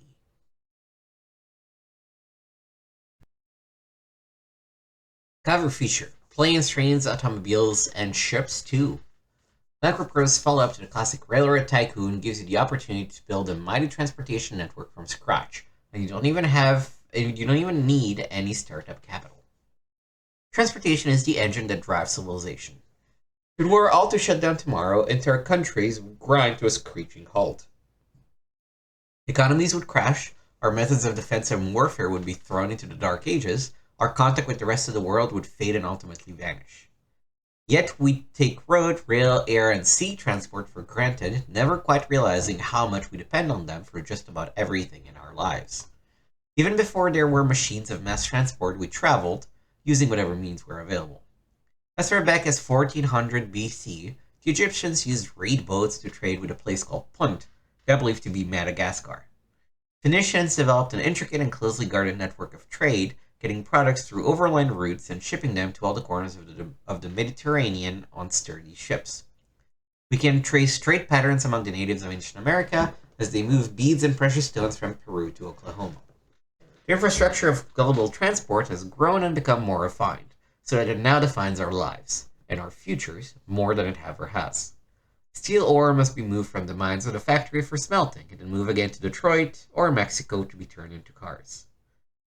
Interesting little jab about the car industry there. From there, the cars can be driven over roads to reach a dealership or put on a car-carrying tractor-trailer hauled by train. Maybe they're marked for export, in which case they'll be placed on a boat to cross the ocean. Maybe you'll wind up driving to work every day and have to clean up the oil it leaks in your driveway. How about food? It doesn't grow at the Piggly Wiggly, you know. It has to be hauled by train and truck from the farms, passing through several hands and several modes of transportations on the way. And people? We may not care much for airlines, but they've compressed into an hour strip that used to take months. Yet we still complain. The car you ordered hasn't arrived at the dealership yet, your train is 15 minutes late, you're scared to death of flying because the airline just lost the plane. What if you had power over all the diverse elements of transportation? What if the job of moving raw materials and finished products from sources to market were your responsibility? What if the delays on the trains people ride every day were your fault? What if you were blamed when a commercial airliner went down in flames? Could you do any better? It's time to find out. Are you a tycoon? It began life at Microprose UK as the interactive transport simulator, but it's clear from looking at this game that it could only be called Transport Tycoon. Those who remember the landmark Microprose titled Railroad Tycoon, that says a lot. But one look at Transport Tycoon and you can tell right away that it still really doesn't say enough. Designed by newcomer Chris Sawyer, Transport Tycoon is an unusual hybrid of Railroad Tycoon and SimCity 2000. Its SVGA graphics and oblique 3D city views are clearly inspired by SimCity 2000, with detailed buildings which change and age over time. The gameplay itself enlarges significantly the transportation element of SimCity, making it the prime focus of play. For each game, a random world is generated with unique terrain features: hills, rivers, open bodies of water, forest, as well as cities and towns in various stages of development. Throughout the world, there are sundry industries and resources, and all of these elements, cities, raw materials, products, and so on, must be connected with an elaborate transportation network. The game continually clicks off time in set increments, with about 20 minutes equaling 1 year of game time. The issue of what historical era's Transport Tycoon would cover was a tough one for the design team, as Chris Sawyer explains. I felt that the game shouldn't span more than 100 years, and to allow the greatest variety of train and vehicle types, we decided on the period between 1930 and 2030. This gives the player about 30 years of working with steam trains, then diesel and electric trains, and finally futuristic monorails in the years beyond 2000.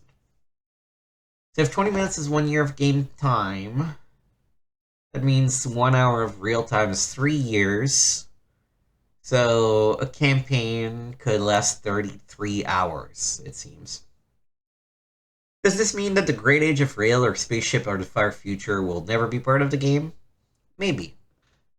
But it's likely Microprose will tackle these areas in future versions of the game or in add-in discs. Don't waste too much time worrying about that though. Right now, we have a transportation empire to build. Staking your claim. In the first game I played with the demo, featured on both the floppy disk and the CD-ROM editions of this issue, I found a small city called Drunborough nestled in the hills. On the outskirts of the city were a factory and an ore mine. The factory needed ore to make products, and the town needed products. So I began my empire very simply, building rail lines and stations connecting town, mine, and factory. Only one engine was available, so I bought it and prepared it to carry ore and manufacture goods. Once the schedule of stops was set, the train went about its business. I had staked the claim on the transport needs of Drunborough, and with a fairly small initial investment. And that's not a bad plan, according to Sawyer. For the first few years in the game, the player has to concentrate on making the best use of the limited money available. It's easy to start building what would be a very profitable railway line between two distant industries, only to find that the cash runs out just before it's completed. It's best to start small, building short railway lines or road services, and wait until more cash is available before planning longer routes. In the finished game, you can begin by working with all 4 transport types in small increments. Only trains are available in the demo. Each is subtly different, and some are better suited to particular tasks than others. The player can build railways, roads, airports, docks, and vehicles, determining where to place them, how to connect them, and what their jobs will be. Once set, vehicles will run on their own, and only need to be attended to if you want to change their composition or destination. While roadways and rail lines don't deteriorate as they can in SimCity, transport types do and require regular servicing to keep them running. It's a fancy juggling act that becomes increasingly challenging as more types of transport vehicles become available to the player. Finding the perfect blend. With the passage of time, the needs of cities and the people inhabiting them will obviously change. Industry grows, new demands need to be met, and the transportation network serving the area has to grow to accommodate it. Infrastructure for this network has to be carefully planned from the beginning to allow for future expansion and to prevent tie-ups and snarls. Too many trains vying for the same lines without enough switching stations can spell disaster, and without the ability to grow, you'll be left out in the cold. As people's needs change, you'll have to determine what each place requires most, and more importantly, what they'll pay to get it. If a lot of citizens want to travel long distances in as short a time as possible, it's time to build airports. It's a balancing act which must be perfected for victory. The most successful company, Sawyer acknowledges, will probably be the one which uses all 4 transportation types most effectively. Each transport type has its advantages and disadvantages, and it's up to the players to find a good balance between the different transport types. Since a different game world is generated randomly at the start of each new game, the suitability of different transport types varies from game to game. Each transport has its pros and cons, Sawyer says. Aircraft can carry passengers fast between distant towns, ships can carry large amounts of heavy cargo, road vehicles are initially cheap to set up, and trains are flexible and can be used for most situations. Passengers are necessarily interested in the type of transports, but they do take notice of the speed, frequency, and reliability of the service. A fast, regular, and reliable service will always attract more customers than a slow, irregular, unreliable service. To keep up, equipment must be constantly upgraded. Manufacturers will offer prototypes of new designs, and you can build these and try them out. Each vehicle design has a unique reliability profile and works differently in terms of speed, efficiency, and other criteria. As the game proceeds, more and more new locomotives, trucks, ships, and aircrafts become available. Sometimes prototype vehicles will be made available to the player before they hit the marketplace, giving them a substantial edge. The catch? Prototype vehicles can be notoriously unreliable, breaking down or even crashing, reducing profitability and customer confidence in your company. If that happens, the competition can move in for the kill. You're not alone, mister. You didn't think you were the only entrepreneur trying to turn your small-town transportation network into an empire, did you? Of course not. Microprose UK has pumped a considerable amount of time and effort into creating a huge section of cutthroat competitors. Each time you begin a new game, the computer generates a unique set of 3 competing companies. Led by distinct characters with their own styles, these companies develop and grow over time, some choosing to specialize in specific cargoes or transport types. Some are just getting by, while others are just eager to kill you. Making challenging artificial opponents was a central goal for Sawyer. This was probably the most difficult part of the game to program. I spent many hours playing the game to find out what strategies are effective for the human player, then I had to design algorithms for the program to simulate these strategies for competing companies. Transport Tycoon does more than just give you some stiff business competition, however. All players, human or artificial, are capable of playing dirty tricks on the others. You can play to have someone's gold shipment robbed, or fund the reconstruction of a city's road network in order to wreak havoc with another company's roadway services. There's a truckload of these dirty tricks, each carrying the risk of discovery and subsequent loss in player stature. Not only are other companies hindering your growth, but town councils are as well. They're real sticklers about rezoning and will often stand in the way of expansion. A quick way around it?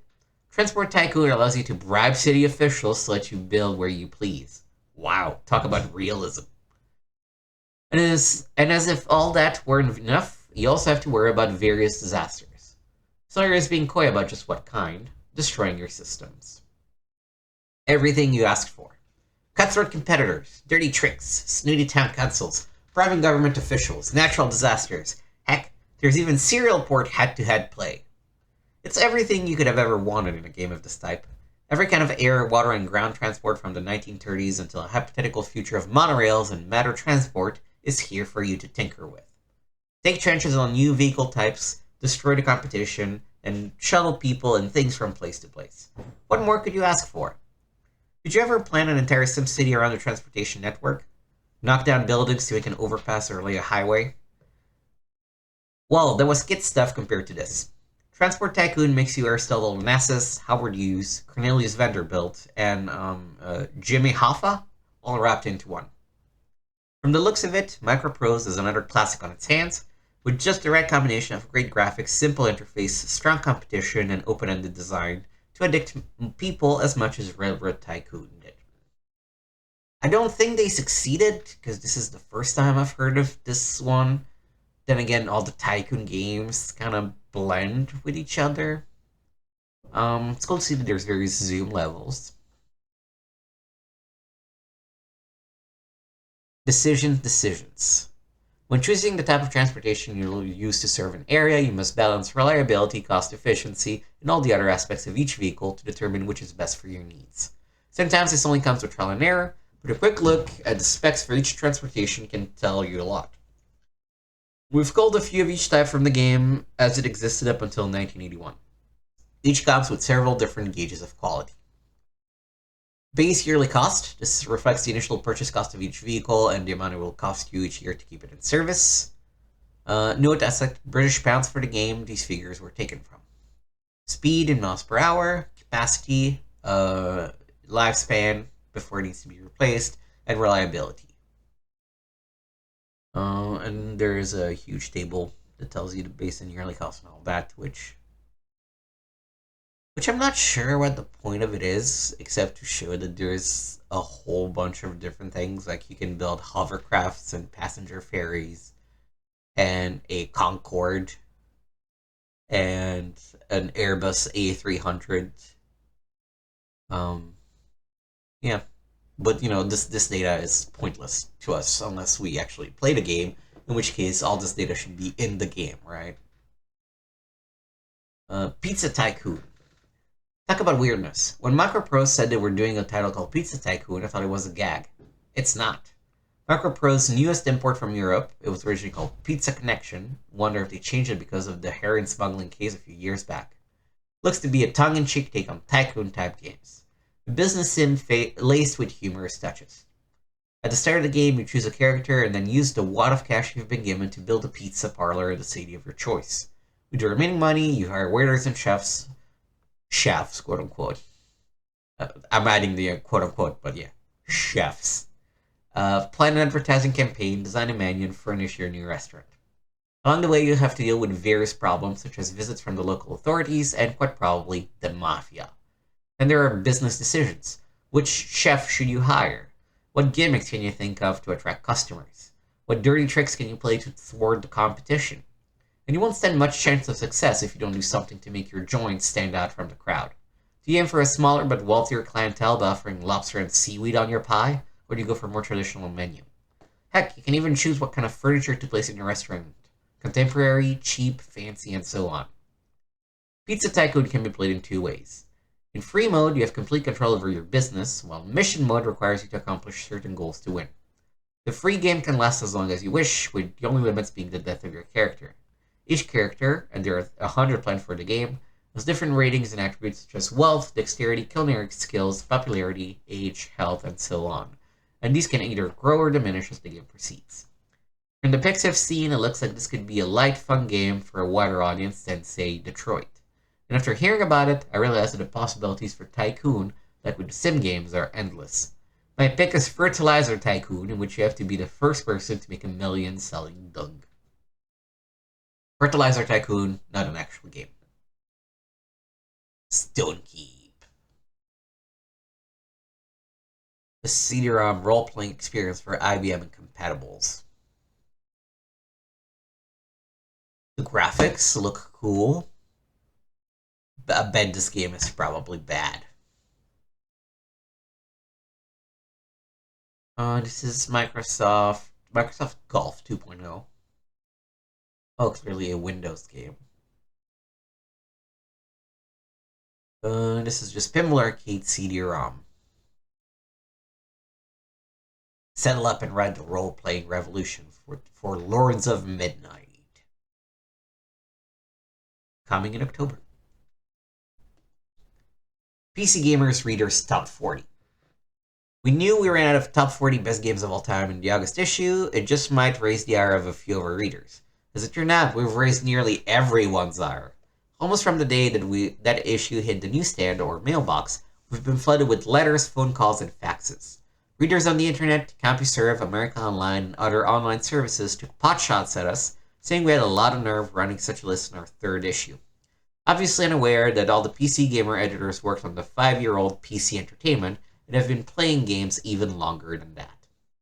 While we're glad our readers have such strong vocal and usually justifiable opinions, we're still standing by our top 40 list, at least the vast majority of it.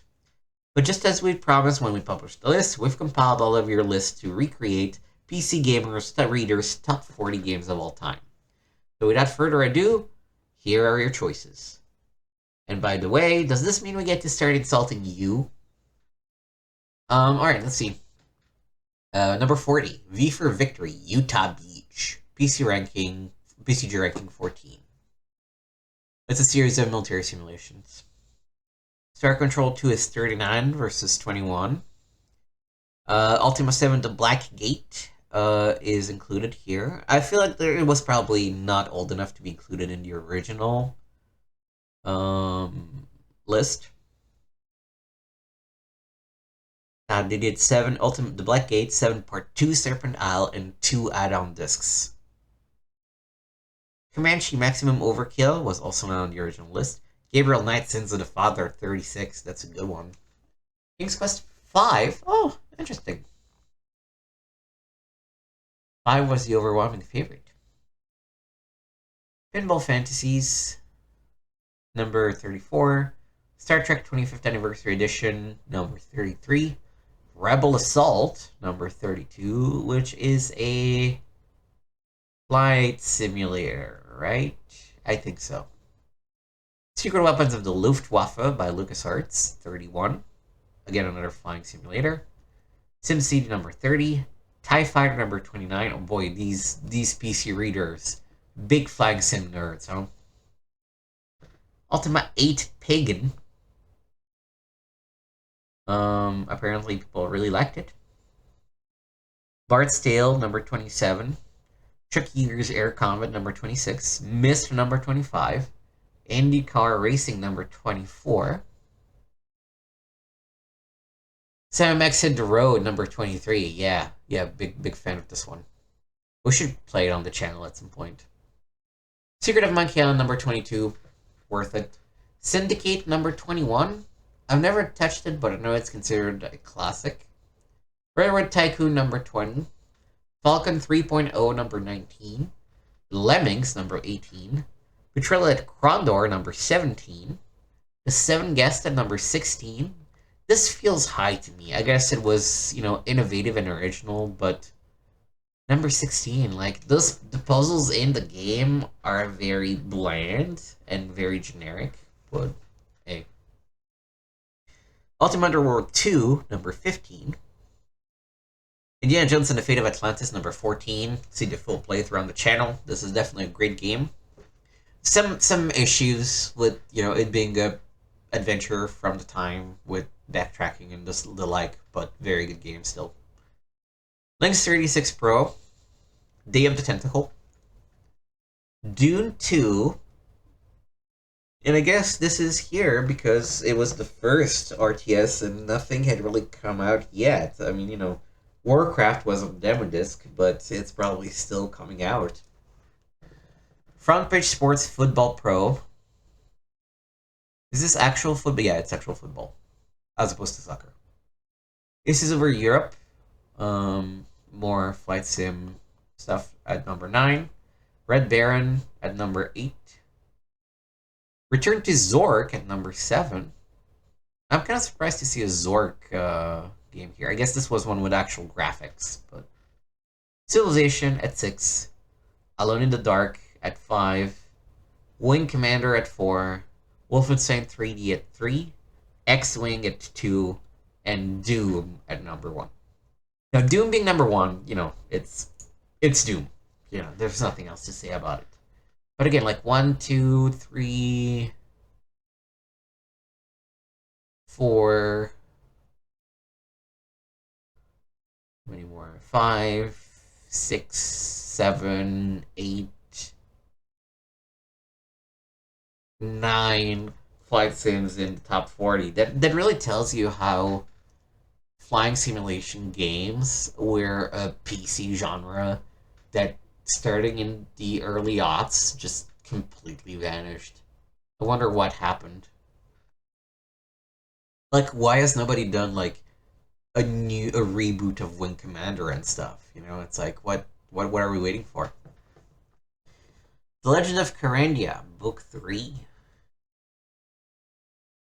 Are these? I think these are point-and-click adventures, right? Then I think this is going to be the final article we'll read. Well, no, let's read this one too in this video.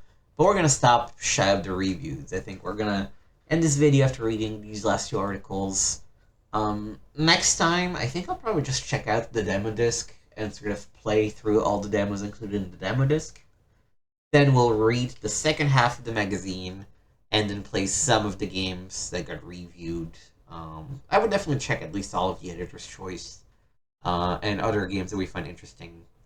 So yeah, that's I think is going to be the plan going forward. DOS for Gamers, Memory Management Made Easy by Tim Victor. DOS memory management can be confusing and frustrating, or it can be an enjoyable intellectual challenge. It all depends on your state of mind. Don't think of configuring your PC's memory as a chore, think of it as a type of computer game. There are puzzles to solve, trade-offs to be made, an arcane language to decode, hexadecimal arithmetic, and a rich payoff for succeeding. The knowledge that your computer will have enough free memory to run any program you might encounter. Like so many things in life, confidence is the key, and confidence comes from knowing enough about the problem to believe that you can solve it. You have to understand what memory is. You have to be familiar with EMM386.exe, the driver that creates upper memory blocks, UMBs, and with the device high and load high commands, which load drivers and resident programs into these regions of usable memory outside the normal DOS area. But once you have them down, mastering DOS memory management is really just a matter of practice and experience. This is an interesting topic because I was trying to install Ultima Underworld, and I eventually figured it out by activating the extended or expanded memory system and messing with it a little bit. But yeah, I'm just curious to understand how this is. Okay, but what is memory? I could literally write 100 pages on the subject, but the idea was vetoed. So here's the quick and dirty version. First off, memory is not hard drive space. Okay, duh. Hard drives are for storage. Think of them as filing cabinets. Memory, or RAM, is used by your computer to temporarily keep files and programming code open so that your computer doesn't have to search for it on the hard drive and use a little bit of it at a time. So memory is like a tabletop where you can spread out the contents of a file, which you get from that hard drive filing cabinet, and work on them all at once. The more memory you have, the bigger your tabletop, and the more files you can spread out and work out at once. If you don't have enough memory, it'd be like reading a 100-page report by going to the file cabinet, taking one page, laying it on your table and reading, then walking back to the cabinet, refilling that page, and taking the next one. You get the idea. Of course, it's not quite that easy. There are different kinds of memory, too. But explaining all that would take forever, so once again, here's the condensed explanation. The most important thing to remember is that your computer doesn't look at its available RAM in the same way. The memory up to 640K is called conventional or base memory. This is the area programs are referring to when they say not enough memory, meaning you don't have enough free base RAM to load the program. The memory between 640K and 1 megabyte is upper memory, and this is where you should be able to stuff all those device drivers and terminate and stay resident, TSR, programs that use up your base memory. And then there's the rest of your memory, the stuff above 1 megabyte. And it can be configured as an expanded memory, EMS, or extended memory, XMS. Expanded, extended, P before T, E before X, okay. Or a little of each. If you're loading an expanded memory manager like DOS's emm386.exe in your config.sys, you'll have XMS by default. What follows then is intended to help you free up all that important base memory so you can get your games up and running. Memory management is pretty technical stuff, so keep your DOS manual handy to check out any terms you might not be familiar with. You gotta start somewhere. Take a look at my PC setup. Like anyone's, it needs a collection of drivers and TSRs to run. Right now, I'm not loading any of those TSRs high, above the 640K limit, but I'm telling emm386, DOS's memory manager, to be very aggressive about creating upper memory blocks, UMBs. UMBs are the segments of upper memory where it will eventually load those TSRs. emm386's noems keyword creates UMBs but turns off support for EMS memory emulation. We'll get to that in a minute. And the high scan keyword replaces a used area of ROM with UMBs, while the I equal B000-B7FF option manually creates a 27K upper memory block in a region normally reserved for the monochrome graphics designer.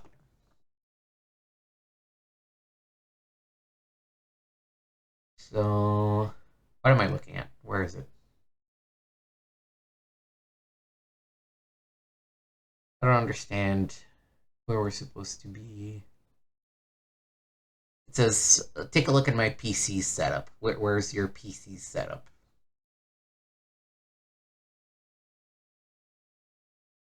Well, okay, let's keep reading. If you scan through the startup files, config.sys and autoexec.bat, you'll see that it's most likely standard stuff except for a few unusual items. SSTOR-drv.sys is the driver for Superstore, the disk compression software that I use, while SSTOR is a simple program that actually installs the compressed disk as a D drive. rmdev.sys is a driver for my Sigma Designs Real Magic board. I don't have that many Real Magic games, but since I also use the board as my sound card, the driver has to stay. Otherwise, it's pretty typical. A mouse driver, a CD-ROM driver, and MSC DEX, the Microsoft CD-ROM extensions, and the MS-DOS's Smart Drive Disk Cache utility. So is it here that we're looking at? Yeah, it's this. CD-ROM mtmcde.sys. This is store drive.sys.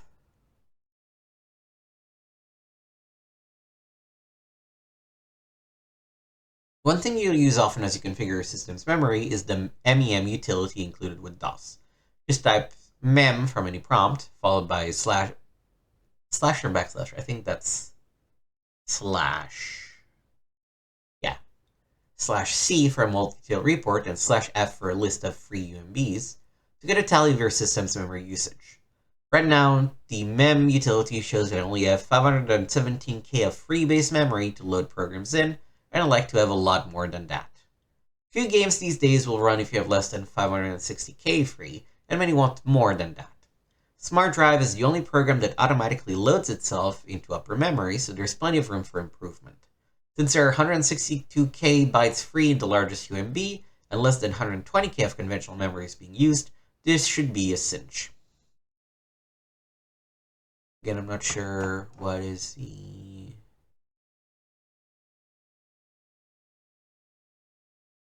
talking about. So his free memory, 517K, okay. So free base memory is here. Free upper memory is over here, okay.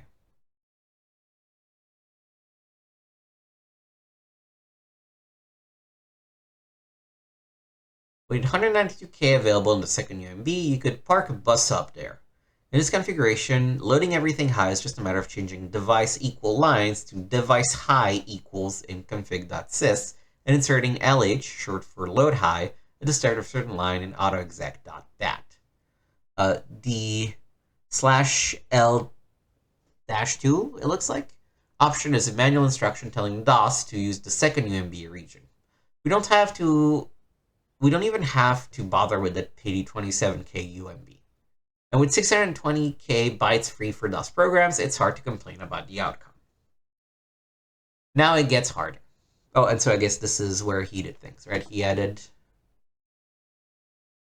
/L, it's /L :2. Yeah, that's :2. And then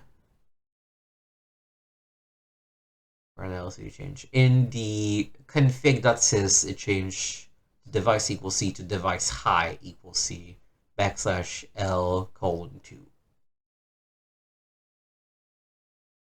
Now it gets harder. Success stories are nice, but the last example is a little bit artificial. For example, there are still some games that need EMS memory emulation to access memory beyond 1 megabyte, and that in turn requires a 64K EMS page frame located in the upper memory area. I use MS-DOS memmaker program to automatically configure my system with EMS enabled. And here's what I got. Besides scrambling up my nice, neat startup files, it left me with 575 kilobyte available. Some people could probably get by with that, but I've seen too many programs that needed 600K or more to run. As the memory map in DOS's Microsoft Diagnostic Utility, type MSD for the DOS prompt, shows, the biggest problem is where memmaker put the EMS page frame, because it now splits one large UMB into two smaller ones. There's enough free space up there for Superstore's driver, a 30K improvement, but the space has to be continuous. Right now, it's split into two separate segments. A definite improvement. With EMM 3D6's frame equal option relocating the EMS page frame to the C800 segment, we get a solid 128K UMB to work with, but it still takes a couple more tricks to get above the 600K mark. MTM-CDE, my CD-ROM driver, fits nicely in region 1, the 27K UMB in the monochrome graphics area, but I had to load mouse.sys in conventional memory to fit everything else. Still, that only cost me 17K, which isn't too bad. Before Smart Drive, the last program on the list, would load in upper memory, I also had to shrink the memory requirement to MSC DEX by cutting it from 10 to 6 buffers, the /M:6 option. I'm using Smart Drive 5.0, part of MS-DOS version 6.2 and later, which will cache a CD-ROM drive as long as it loads after MSC DEX, so I'm not too concerned about a loss of speed from using fewer buffers. But like any other change, it's best to test to make sure it isn't a problem. Excuse me. If you looked at the output from the mem command, you might have noticed that the largest free upper memory block contains 22 kilobytes, which should have been enough to hold a 17K mouse driver. But when I tried to load it high, Smart Drive dropped back into conventional memory, netting me a 13 kilobyte loss. The problem is that most DOS drivers and TSRs take up more space when they start themselves up than when they're loaded and resident. In each UMB region, the last module that loads will leave some slack space, the difference between its size when it loaded and its final size. It's kind of frustrating to see that space sitting idle, and third-party memory managers like Quarterdeck's QEMM and Qualitas's 386 Max offer ways to temporarily stretch UMBs while a module loads. But this is the best we can do with EMM 386. Pipe position with a full twist. I use an accelerated video card which makes Windows run much faster, but there's a big catch. When it's running in high display resolutions, the video card needs the entire address space from A000 to C7FF. Without the 27K UMB that we found on there, available memory would drop back to about 580 kilobyte. EMM386 has done fairly well so far, but we've already pushed it to its limit, so my standard setup uses Quarterdeck's QEMM memory manager. I even used the dreaded stealth mode, which locates UMBs on top of videos and BIOS ROMs, that remaps the ROMs through the EMS page frame as they're needed. The MSD memory map shows how it works. The single UMB starts at C200, where a video ROM would normally be, and with most of the BIOS ROM mapped out, the EMS page frame sits way up at the EC00 segment. Everything loads in upper memory, and the QEMM.sys driver module also replaces MS-DOS's HighMem.sys, even though it's smaller than EMM386sys alone. Then that's another 1,000 or so bytes for a total of over 621K available. Stealth mode has picked up a reputation for instability and incompatibility, and maybe it is on some systems. As the saying goes, your mileage may vary, but I wouldn't want to try to get along without it. Knowing when you've done enough. There's a nerdy kind of satisfaction that comes with getting every device driver and TSR loaded into upper memory. If you get to that point, you can count on having about 620K of conventional memory available. Enough to run any game out there. But it simply isn't possible to get everything loaded high that isn't necessarily cause for despair.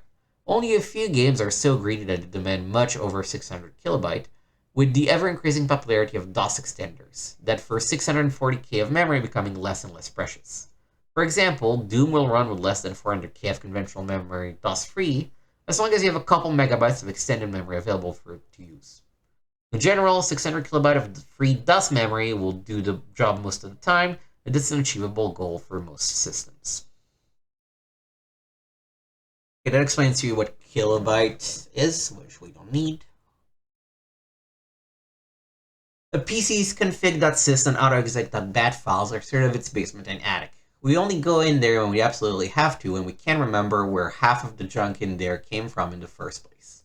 Stuff tends to collect in these files. Lines added by programs that you once installed, a driver for a card that you don't use anymore, or things you don't understand but they've always been in there. If one of these lines loads a device driver or program that you don't really need, it wastes valuable memory. So before you burn hours trying to get everything in both files to load high, go through each file line by line and ask yourself whether that line really needs to be there. Look it up in the manual if you have to.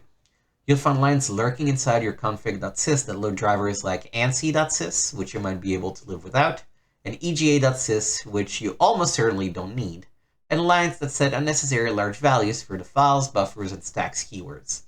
Some programs require special settings for these, but most of the time, DOS's default values are fine. In autoexec.bat, look for TSR programs like setver.exe, doskey.com, and share.exe, which you might not need, and for other utilities that you can leave without if you need them. Playing it safe. Maximizing DOS memory usually means a lot of testing and experimenting. More than half of the time, a change will actually make things worse, and there's always the chance that the system will lock up when you reboot to test a change. There are a couple of steps you can take to reduce the risk, though. First of all, make safety copies of your autoexec.bat and config.sys files before you start working, so that if things go badly, you can still back up to where you started. When you make a change to a line, leave the original line in the file and make your changes to a copy of the line. Just put the word rem, for remark, at the start of the line so that DOS knows how to ignore it. As of MS-DOS version 6.0, If the system hangs while it's starting up, you can almost always get it to boot by holding down the Shift key or F5 before DOS loads. This tells DOS to ignore the config.sys and autoexec.bat files entirely and to start with a totally clean system.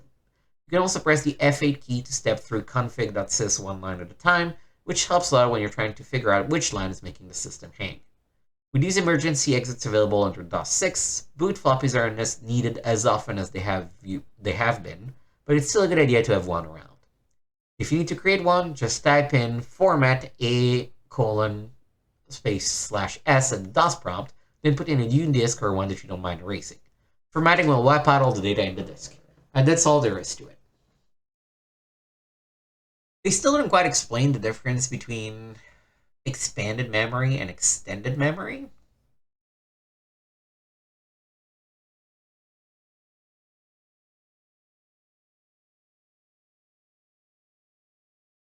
I guess I'm curious. Let me quickly boot up our DOS machine. And we have a where is it? PC. And let me hide our reader.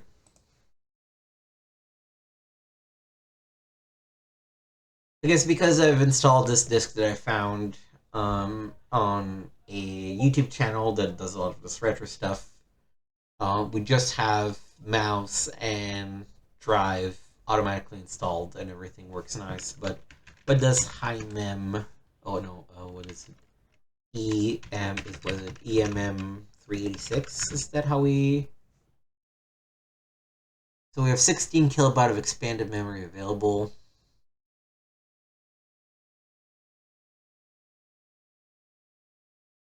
We don't really have any upper memory, so it's all expanded instead of extended. What's the command that I talked about?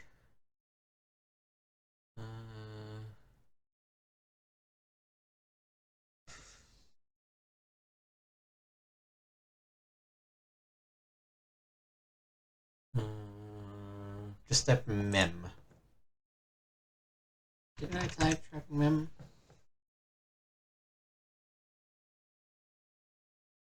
Yeah, so we have very little upper and a lot of extended.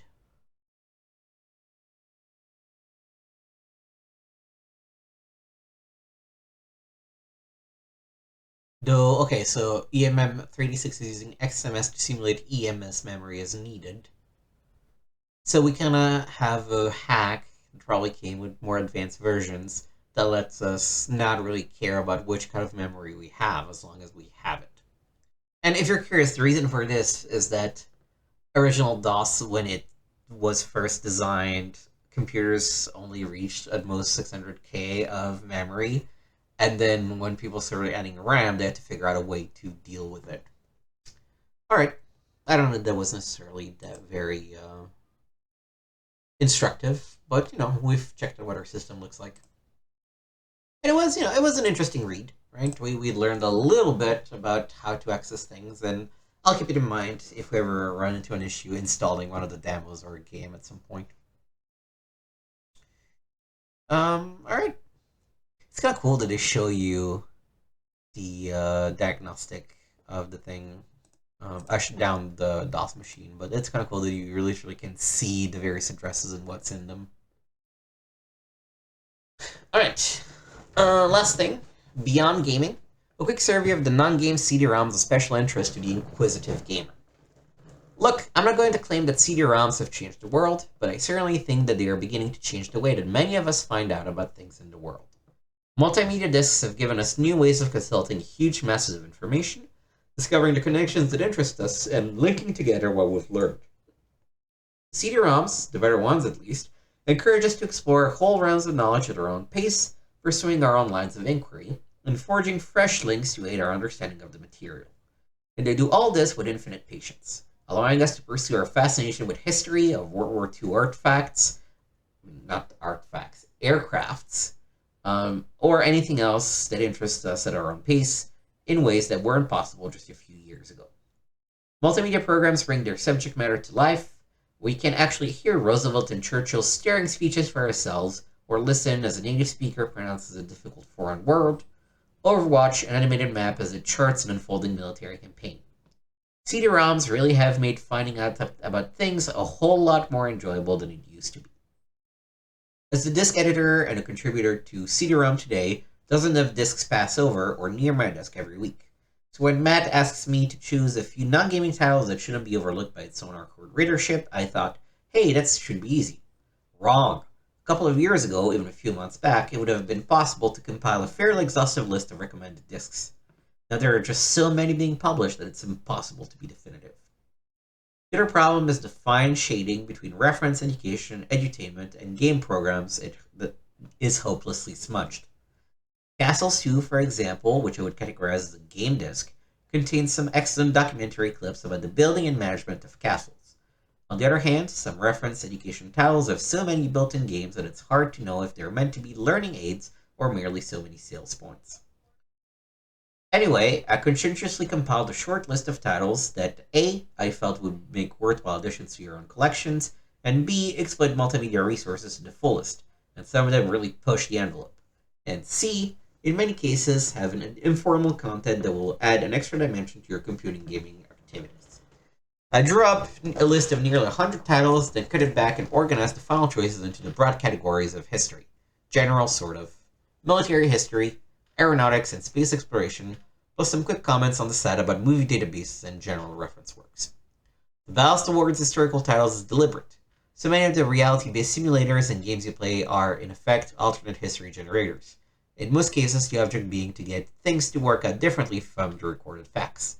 For example, have your Panzer seize Moscow before winter sets in. That the more you know about the actual events that did take place, the more enjoyment you'll get from replaying them. And I think we can probably just quickly skim this instead of reading through the whole thing. So we have the Discoverers from Knowledge Adventure. Is an interactive and expanded version of the prize-winning IMAX movie.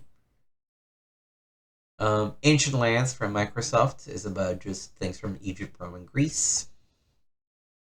The Anglo-Saxons brings the rich culture between 400 and 600 AD, produced by the British Museum.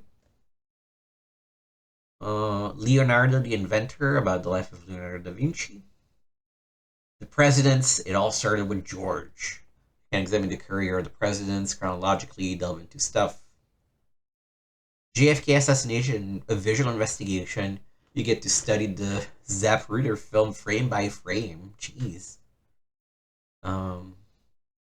The Haldeman Diaries inside the Nixon White House are open for inspection.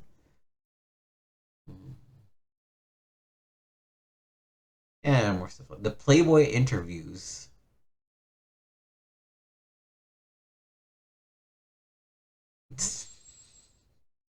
For more than 30 years, Playboy magazine has been talking to the famous and the infamous, celebrities who must be considered key players in the unfolding drama, comedy, or tragedy of modern life.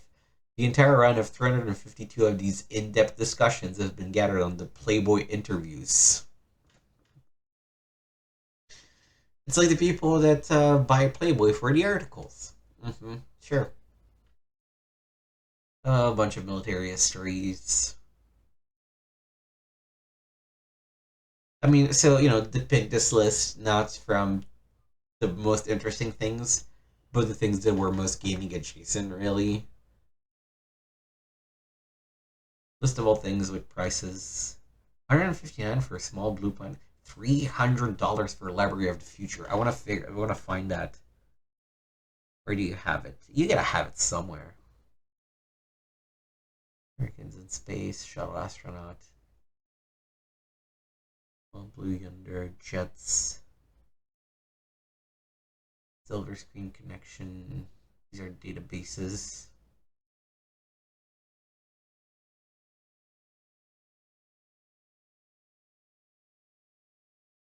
Yeah, I don't. Oh, for the Ultimate Book Collection, Library of the Future 3.0. Here's the first version of Encarta. If you were born after the year 2000, Encarta was the encyclopedia on CD-ROM that Microsoft built and sold. Us old fogies remember when encyclopedias on CD-ROMs and also just library collections on CD-ROMs were like all the rage. Sorority House, an interactive game of hide and peek. Nature and physical education. Oh, Jesus Christ. Oh. Free adult CD magazine, interactive quarterly, buyer's guide reviews, discount coupons. Oh, these are all the naughty games, aren't they, huh? V2 Space Sirens. You've been entrapped in VR chamber to fulfill their every desire or remain a sex slave on the station forever. Must have. Virtual Vixens. The classic part 1. Oh boy. Alright, and I think this will do it for this first required reading reboot. This first video covering the PC Gamer issue 8 from January 95. So thank you for watching. Make sure to check out the channel. I also have a couple of other channels to check out. youtube.com/@gameswithnick, youtube.com/@swgoh gameswithnick are the other two channels. They're linked in the description. We'll be back next time, just taking a look at the demo CD that was included in this magazine. And then 2 videos from now, I haven't quite decided how often to publish these, as weekly or bi-weekly or whatnot, but in 2 videos we'll get back and read through the reviews, and sort of, pick the games that we find interesting, and maybe check them out for a little session of half an hour to an hour, and then just post those over a couple of videos as well after that. Thank you for watching. Let me know if you have any thoughts about this reworked version of required reading. Thank you for listening to this far, and I will see you next time, reminding you to let's keep retro playing together.